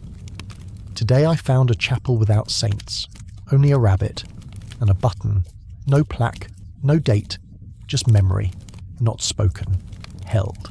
You stop, breathe, write again. The villagers say nothing, but they maintain the space. They sweep the floor, replace the candle stubs, and every winter they return the button. Because something about the story still fits here, still explains what logic cannot. You close the book, not because you've finished, but because the moment asks for silence again. You step outside and find snow beginning to fall again. It gathers in the crooks of doorways along the edges of shutters and clings to your shoulders without melting. A child walks by, dragging a sled tied to a bundle of sticks. He doesn't look at you, but you see what's hanging from the sled rope, a small wooden tag carved in the shape of a rabbit's ear. You smile, not out of amusement, out of confirmation. Because even here, this quiet village with no plays, no poems, no whispers, you found yet another version of the story. Not told aloud, not shared like a tale, but worn quietly into daily life, as a shape, a presence, a reminder. You continue walking that day out past the fields, past a frozen brook, until you reach a low ridge where the land falls away into mist. There's a stone bench here, half buried in snow. You sit, brush it clean, and eat a piece of bread from your pack. The silence here is immense, and it feels appropriate. You stare into the mist, and you think not of Napoleon, but of everyone else. The ones who heard the story, carried it, shaped it, the bakers, the children, the tailors, the priests, the fiddlers, the farmers, the ones who took something too strange to be true and made it their own, not because they needed a laugh, but because they needed to understand. You open your codex again. The story has become a shrine, not in marble, not in law, but in routine, in quiet repetition, in frost on stone, in rabbits carved where no one will see them. It survives not by force, but by gentleness. A wind kicks up behind you, rustling the birch trees. You close your eyes. And for a brief second you almost hear them again. The soft thump of paws, moving steadily, not chasing, just continuing. You smile, tuck the codex away and rise. The road ahead is long, and the rabbits are already waiting. You leave Montbrun under a sky that can't decide what colour it wants to be. There's a pale haze stretching across the ridgeline, a blue-grey wash that feels like the world hasn't quite woken up yet. It's the kind of morning where nothing starts on time. The birds wait a little longer to sing. The trees remain still, and the road doesn't carry you forward, it simply unfolds beneath your feet inch by inch, as though it's remembering itself while you walk it. You've walked many roads by now, fields and forests, riverbanks and ridgelines, but this one feels different. It feels ready, like something's waiting at the end of it. You don't know what, but the story knows, and the story is always one step ahead of you. You arrive at a village that doesn't seem like a place where anything unusual has ever happened. There's a low stone bridge, a well at the centre of the square, a chapel with a crooked bell. The houses are practical shuttered, quiet, weathered, from years of wind and patience. But still you feel it here, the echo, the presence, the weight of the story that arrived before you. It's in the shop windows. One of them displays pastries shaped like rabbits, not elaborate, just ears and round edges. The sign beneath says nothing more than "Sold fresh, tell gently." You stop at a workshop that smells of varnish and charcoal. Inside, a man is carving small animal figurines from yew wood. Most are foxes, hounds, stags. But at the far corner of the shelf you notice a row of rabbits. Each wears a coat. Each has no face. Just ears and posture and something about the way they lean slightly backward, as if caught mid-step. You pick one up. It's lighter than it looks. The man doesn't speak, but he sees you looking and says, "They're not for sale." You nod, because you understand. Some things aren't made to be owned. They're made to be remembered. That evening you stay in a loft above the local mill. The wheel creaks throughout the night, slow and rhythmic, like an old heartbeat that's not quite ready to stop. The walls are lined with sacks of flour and straw brooms. It smells like wheat and old paper. You sit by a narrow window that overlooks the river, and you write. Day 36. There are no names here, no records, no scripts, but the story still lives. Not because it is told, but because it is felt. You stop. Watch the river for a while, then continue. A wooden rabbit, a pastry, a whisper, a shrug. That's all it takes now. The next morning you wake to the sound of children outside the mill. They're playing a game in the snow, chasing each other around the wheel, tagging each other and yelling something you can't quite make out. Until one stops and shouts, "He's coming," and the others scatter, giggling. You don't need to ask who. You already know. You take the north path out of town. The snow here is thin and powdery, swept into little drifts by wind that smells faintly of cedar. You pass a crossroads where a shrine once stood, now fallen into moss and time. But someone has left a stone there, a round one, painted white, with 2 long ears scratched on its surface. You crouch beside it, brush the snow away, and there's something written in ink beneath the ears. He didn't fall. He blinked. You sit there longer than you meant to, not because you're tired, because you're beginning to understand something you couldn't before. This story isn't being carried forward anymore, it's settling in, like roots, like snow, like a truth that has finally stopped needing to be repeated because now it's woven into daily life, into ordinary hands, into a world that still doesn't know quite what to do with power, but is learning slowly how to speak of it with a smile. You arrive in the next village at dusk. They're holding a gathering in the barn near the church. No stage, no script. Just people sitting on crates and hay bales, passing cups of warm broth and small wooden charms from hand to hand. They don't tell the story tonight. They embody it. A child wears a green cloak and hops once in a circle. An old man makes a whistling noise and drops a feather to the ground. Someone plays 3 soft notes on a reed flute. Then silence. Then a woman says, "And that was the day. That's all. That's everything. You write." They didn't explain. They remembered. And in remembering, they reminded themselves that softness can last, that surprise can be safe, that one misstep can become a shared step, and that no one marches forever. Later, as you prepare for sleep, the woman who hosted the gathering brings you a small package wrapped in linen. Inside is a piece of grey wool, a patch. Embroidered on it is not a rabbit, but a boot, with snow trailing from its heel. She says nothing. She simply nods and leaves you to the dark. And as you lie beneath a blanket of hay and old cloth, you hold that patch in your hand and realise the story is no longer about who told it first. It's about who chooses to carry it quietly, and how that choice, so simple, so unremarkable, can change everything. You wake slowly with a kind of awareness that feels more like rising through water than opening your eyes.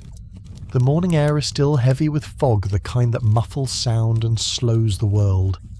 There's no rush, no urgency, just the weight of silence pressing gently against the windows. The village of Verney is barely more than a collection of rooftops draped in snow, chimneys puffing like quiet thoughts.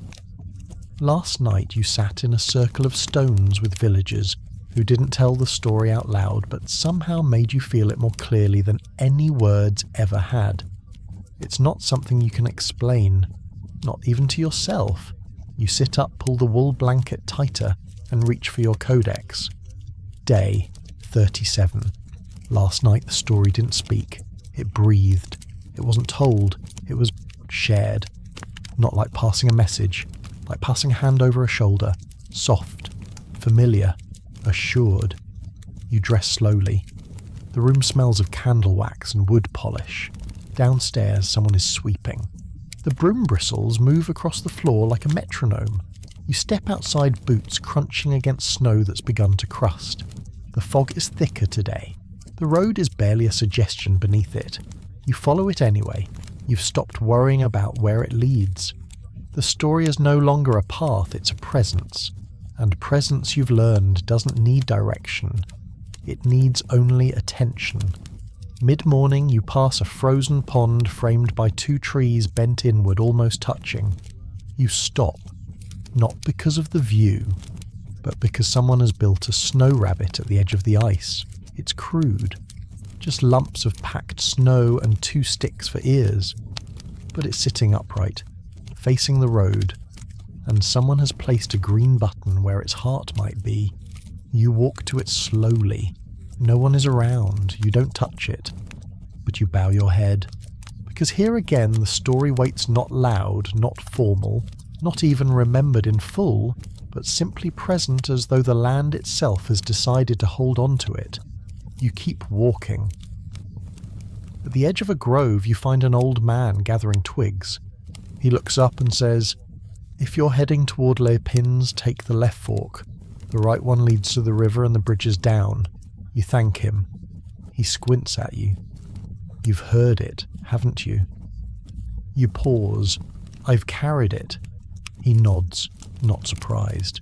Then he says, "Funny thing about rabbits. They never needed to be fierce. They just needed to move when no one was looking." You write that down later. Not all power is loud.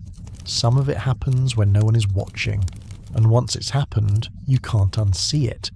You carry it in the quiet, and you pass it on without knowing. Les Pins is just ahead, a village folded into the side of a hill, half hidden in fog like a secret the land never quite finished telling. The people here speak with soft accents, their vowels rounded like river stones.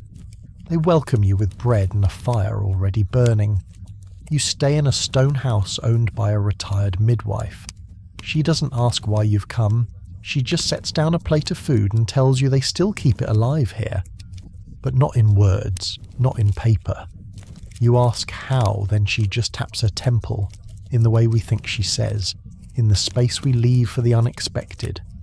That night she invites you to sit outside with her and her granddaughter.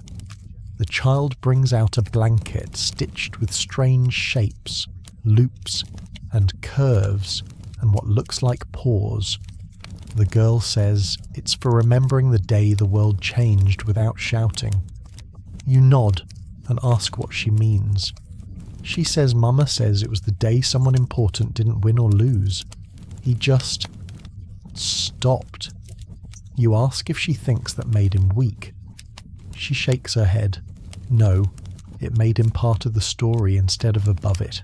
You feel something press behind your ribs. You don't have a name for it. So instead you write day 38. In Les Pins, no one quotes dates. No one says Napoleon. No one says defeat. But they all remember the man who stopped, and the moment when the small didn't rise up but simply stood where they were, and that was enough. You sleep deeply that night, curled beneath the same blanket with the paw-like stitches. In the morning, as you gather your things, the midwife hands you a small pouch. Inside is a single seed. You look at her. She shrugs. Plant it when you get home. They say stories grow better when something real comes with them. You pocket the seed. You step outside.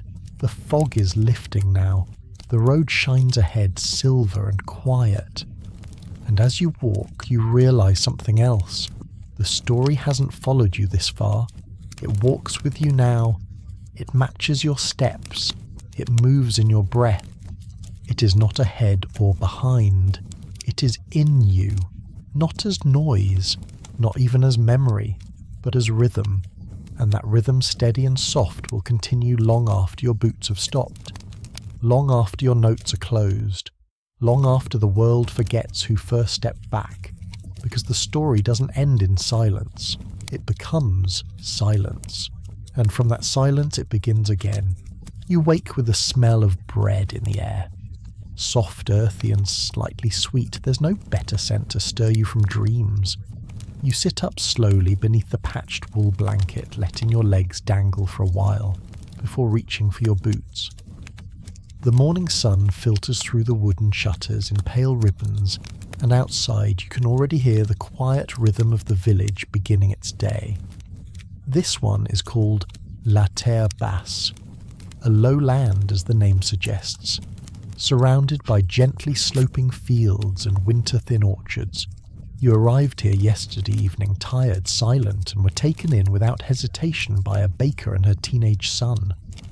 She hadn't asked who you were, but she looked at the worn binding of your codex and simply said you've come far. This morning she offers you a cup of broth and a slice of bread warm from the oven. I made it with thyme and pear, she says, the way my mother used to make when stories came to visit. You don't question that phrasing, because by now you understand stories are guests here. Not memories, not objects, not lessons. Guests. They arrive. They are fed. They are folded gently into the rhythm of things, and then quietly they settle. After breakfast, you thank her and walk slowly through the village. It isn't large. 2 streets, 1 well, a chapel that looks like it's exhaled most of its stones. But everything feels steady, kept. A child runs past with a wooden sword and 2 grey rabbit ears tied around his head with string. No one scolds him. A woman hanging laundry waves to you and says he's always the one who stops the emperor. You nod and she goes back to her clothespins. There's no performance here, no ceremony, just awareness. The awareness that something soft once shaped something immense and no one forgot. You follow the footpath leading out of town where the orchards begin. The trees are leafless now, their branches like long hands reaching for stories. The snow is patchy, frozen in shadow, melting under sun. You reach a gate made of driftwood. It isn't locked. Beyond it lies a small clearing, uneven and ringed by stones. Not arranged, just present. Mossy, scattered. You step into the space and feel at once that you're not alone. Not because of people, but because of memory. There's no monument here, no plaque. But in the centre of the clearing, on a flat stone facing east, someone has etched the outline of a rabbit. It's barely visible, but your eyes find it easily, as if you were meant to. And beneath it the words, "He did not fall. He made space." You sit on the edge of the stone and take out your codex. Day 39. The moment is no longer history. It is a season. A weather that passes through a place and leaves behind a softness. You pause, then write more. Here in La Terre Basse, it isn't retold with force. It's preserved like root vegetables, stored quietly, so it lasts through winter. You remain in the clearing for a while, listening to the wind moving through the bare limbs above. Somewhere nearby, a bird chirps 3 notes, low, high, low, and then falls silent. You walk back slowly. At the well in the square, 3 children are playing a game. One stands in the centre, arms crossed, pretending to be an emperor. The others hop in circles around him, chanting something in rhythm. 1 step back, the field goes wide. He doesn't run. He steps aside. The rhyme repeats soft and certain. When you approach, they go quiet, but only for a moment. Then one of them smiles and says, "Do you have the book?" You nod. He points to your satchel. "Will you write this part too?" You nod again. "Yes," you say. "I'll write all of it." That evening, the baker invites you to share dinner with her son and 2 neighbours. The food is simple root stew, goat cheese, toasted grain cakes. Afterward, as the fire burns low, they take out a bundle of cloth from the cupboard. Inside are keepsakes, not riches, not medals, just objects they've saved over time. A green button, a carved paw print, a piece of parchment with a single curved line drawn in ash. You hold them with care, each one weightless, each one heavy. They tell you the story they know not as a single event, but as a collection of changes. A man stepped back, and people started looking differently at what power meant. Not weaker, just softer, and that changed everything. One of them, an old weaver with sunburned hands, says, "We used to think strength meant never stepping back. Now we teach our children that stepping back is where understanding begins." You write that down too. Before you sleep, the baker brings you a roll wrapped in linen. Inside, pressed into the top of the dough before baking, is a rabbit. It isn't elaborate, just 2 ears, 1 tilt of the head, but it looks peaceful. "You'll need something to carry," she says. "The world gets loud again once you leave here." And you believe her. Because this place, like so many others, has held the story, not by retelling it louder, but by slowing down until the world is quiet enough for it to be heard. The next morning, as you leave La Terre Basse, the fog is thick again, curling along the roads like old script. You turn back once, just before the trees swallow the rooftops. You think of the clearing, the rhyme, the roll in your satchel, the boy who asked you to remember. You whisper, "I will." You wake before the light is fully settled. The ceiling above you is wood warm with age, and the air smells faintly of ash and dry bread. Somewhere below, someone is moving slowly, footsteps soft the scrape of a kettle on stone. There's no urgency in the sound. It feels like the house has decided to let the day arrive slowly, as if even sunrise must knock before entering. You sit up, stretch and gather your coat. Your codex waits on the stool beside your bed. Its corners have curled slightly from the damp and its binding creaks when you open it. You run your fingers across yesterday's words as if touching them could help you decide whether they're finished or just beginning something else. You leave the room without writing. Not yet. Not today. Downstairs, Madame Rosette has laid out bread and tea. She pours without a word and passes you a dish with soft cheese and slivers of pear. "I added honey," she says, "because honey helps us remember what sweetness feels like." You thank her. Eat slowly. Chew each bite like a thought. Then she hands you a bundle wrapped in linen. From the shelf of quiet things, she says. You open it carefully. Inside is a stone smooth and round, etched with a symbol you've seen before. A rabbit. But this time the ears are folded low and the paws are turned upward like it's waiting, or offering. You ask her what it means. She shrugs. Some stories end, but this one kneels. You wrap the stone again, press it into your satchel next to the clover she gave you yesterday and head out into the cold. The snow has thinned. Beneath it, old earth breathes again. You pass trees whose trunks are marked with loops of red string, the kind used to mark boundaries or blessings. You don't ask which. You've learned that in places like this, the difference doesn't always matter. The path curves down toward the river. You follow it. And soon you find yourself standing at a wooden bridge. It's narrow but sturdy with railings carved in gentle waves. On one post someone has painted a rabbit's face in faint blue strokes. Below it are the words, "He didn't escape." He stepped aside. You pause there for a long time. You watch the water. Not because you're tired, but because that sentence feels like a new page inside you. You take out your codex. You write day 39. He didn't escape. He stepped aside. There is no fear in that sentence, only grace. You cross the bridge. On the other side, the landscape opens into fields crusted in old snow and morning light. Ahead, you see a line of smoke curling from behind a hill. It leads you to a village. You don't ask its name. You don't need to. The story's already there. You see it in the wind chimes that hang from the eaves, each shaped like a rabbit's foot or a soldier's boot. You see it in the blackboard outside the schoolhouse where someone has drawn a chalk field, and above it 2 figures standing still. You're welcomed by a boy no older than 12, holding a tin lantern with wax dried along its rim. You're not early, he says, but not too late either. You smile. Too late for what? For the drawing. It starts soon. He leads you behind the chapel where a wide barn has been cleared and filled with people. Not hundreds, maybe 20. But each one holds something in their lap. A brush, a stick of charcoal, a piece of smooth wood or parchment. At the front, a woman in a red scarf stands beside an easel. She speaks softly. We're not here to tell the story, she says. We're here to shape the pause. Someone next to you whispers, it's her. She painted the field that hangs in the northern town, the one with no rabbits, just breath.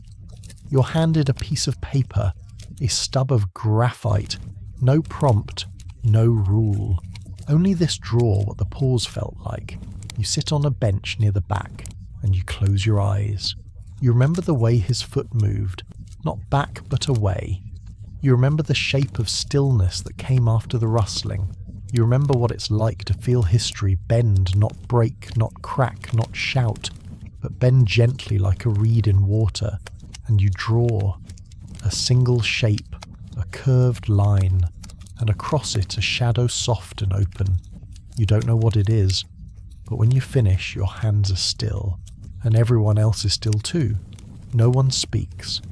They hang their drawings along the walls, yours among them, a gallery of pauses, of quiets, of remembered softness.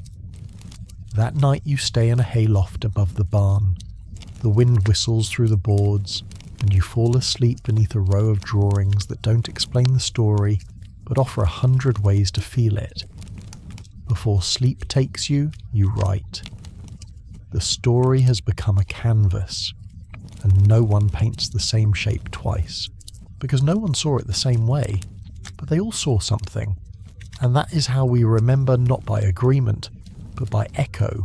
You blow out the candle, the barn goes dark, but the story glows on. You wake before the fire has gone cold. The room is still lit only by the final orange flickers in the hearth. You lie there for a while under the woolen blanket, listening to the slow creak of the beams above you. The stars are gone now. In their place, a dim light outside the colour of wet stone pressing gently through the slats of the shutters.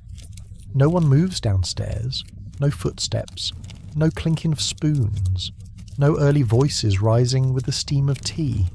Just you, and the quiet, and the warmth that still lingers in the air like the tail end of a lullaby you didn't know you'd fallen asleep to. You rise carefully, feet bare against the wooden floor, and pull on your coat. The sketch from last night, the 2 footprints, one facing forward, one turned away, is tucked safely inside your codex. You haven't written beside it yet, not because there's nothing to say, but because some pages feel full the moment you receive them. You step outside. The sky's blank today, neither blue nor grey, just a wide even hush. The world has gone still again, but not in the way of sleep, more like attention. The kind of stillness that comes when something's about to happen, but hasn't yet chosen its shape. You walk the edge of the grove first. The trees here grow crooked, but comfortably so, like people leaning in to hear better. There are ribbons tied to some of the trunks, small fabric squares with symbols you don't recognise. You reach out to touch one and find that it has words stitched into the underside. He made space for silence, and silence made space for us. You don't know who wrote it, but you feel like they were speaking to you. You make your way back toward the village centre, though no one has told you to. The dirt road is soft beneath your boots. You pass a fence line with a single glove hanging on a post, not a warning, not a marker, just left there the way some things are when they're no longer needed but not yet forgotten. At the end of the road is a garden. You hadn't seen it yesterday. Now it's unmistakable. Rectangular, divided into beds. The soil is dark and turned, and patches of green sprout in tight, shy clusters. A girl is kneeling in one corner, planting something tiny with her fingers. You stop at the gate. She looks up. "You can come in," she says. "It isn't private, you do." She doesn't ask your name. Instead, she says, "We call this the Pause Garden." You smile. Of course you do. She gestures toward a row of markers, smooth wooden stakes in the soil, each carved with a short phrase. You walk past them slowly. Here is where he turned. Here is where we breathed again. Here is where no one chased. Here is where the story softened. And finally, here is where we chose not to fill the silence too quickly. You kneel down beside one bed and trace the edge of the dirt. It's damp and warm. A seedling is just starting to push up through the soil, 2 green leaves still curled like a question mark. You ask, "What do you grow here?" The girl shrugs. Nothing useful, just things that remind us. You stay for a long while. When the wind picks up, she hands you a folded piece of paper. On it is a simple image drawn in pale pencil. A rabbit seated beside a boot print, both looking toward an empty space. No figures, no face, just the absence made visible. She says, "We don't show that one to visitors." Why not? Because it doesn't explain anything. You nod. That's exactly why I need it. You take out your codex, and for the first time in days you write without hesitation. Day 41. This is not a story of victory, not of defeat, not even of reversal. This is a story of unclaiming. A man once stepped back, and in doing so left room for others to be whole. You pause. Then, and in that space between control and confession, something softer grew. A root, a breath, a rabbit. The girl watches as you close the book. She doesn't smile, she just says, "We'll keep a place open for your version." You walk back to the main road in the late afternoon when the light begins to slant. The sun is barely visible, but the air has taken on that amber glow that makes everything feel tender. Someone has drawn a line of chalk across the path. Next to it the word pause. You step over it carefully, not because you're afraid, but because it feels sacred. That night you are offered a place to sleep in the back of the village schoolhouse. The walls are lined with low shelves of paper ink wooden counting boards. A map hangs crooked over the blackboard, but no one bothers to fix it. There's something charming about the tilt, like the world isn't expected to sit straight anymore. You sleep on a mat of straw and folded wool, and before you close your eyes you unwrap the drawing the girl gave you. You pin it beside your cot. You look at it one last time. The empty space is still there, waiting, and then you sleep. Not because the story has ended, but because the world has remembered how to rest inside it. You wake up slowly, as if even your body knows this is the last stretch of the road. The light that filters through the slats in the wooden wall isn't bright, it's gentle, muted, like the world too is easing into its final few pages. You lie still under the wool blanket, letting the quiet wrap around you one last time. Somewhere nearby, someone is lighting a fire. The air smells of cedar smoke and bread dough. You sit up, rub the sleep from your eyes, and reach for the codex. Its cover is soft now, worn smooth from weeks of use. The pages inside have curled slightly from changes in the weather and the pressure of your thoughts, but it's whole, carried, filled. You don't write yet. Not today, not right away. You pull on your coat, sling your satchel over your shoulder, and step out into the morning. The village is quieter than usual. The sky is low and still. No one calls to you. No one waves. But you sense them watching from doorways, from behind curtains, not out of suspicion, out of knowing. They understand. This is the final stop, and the story has come to rest.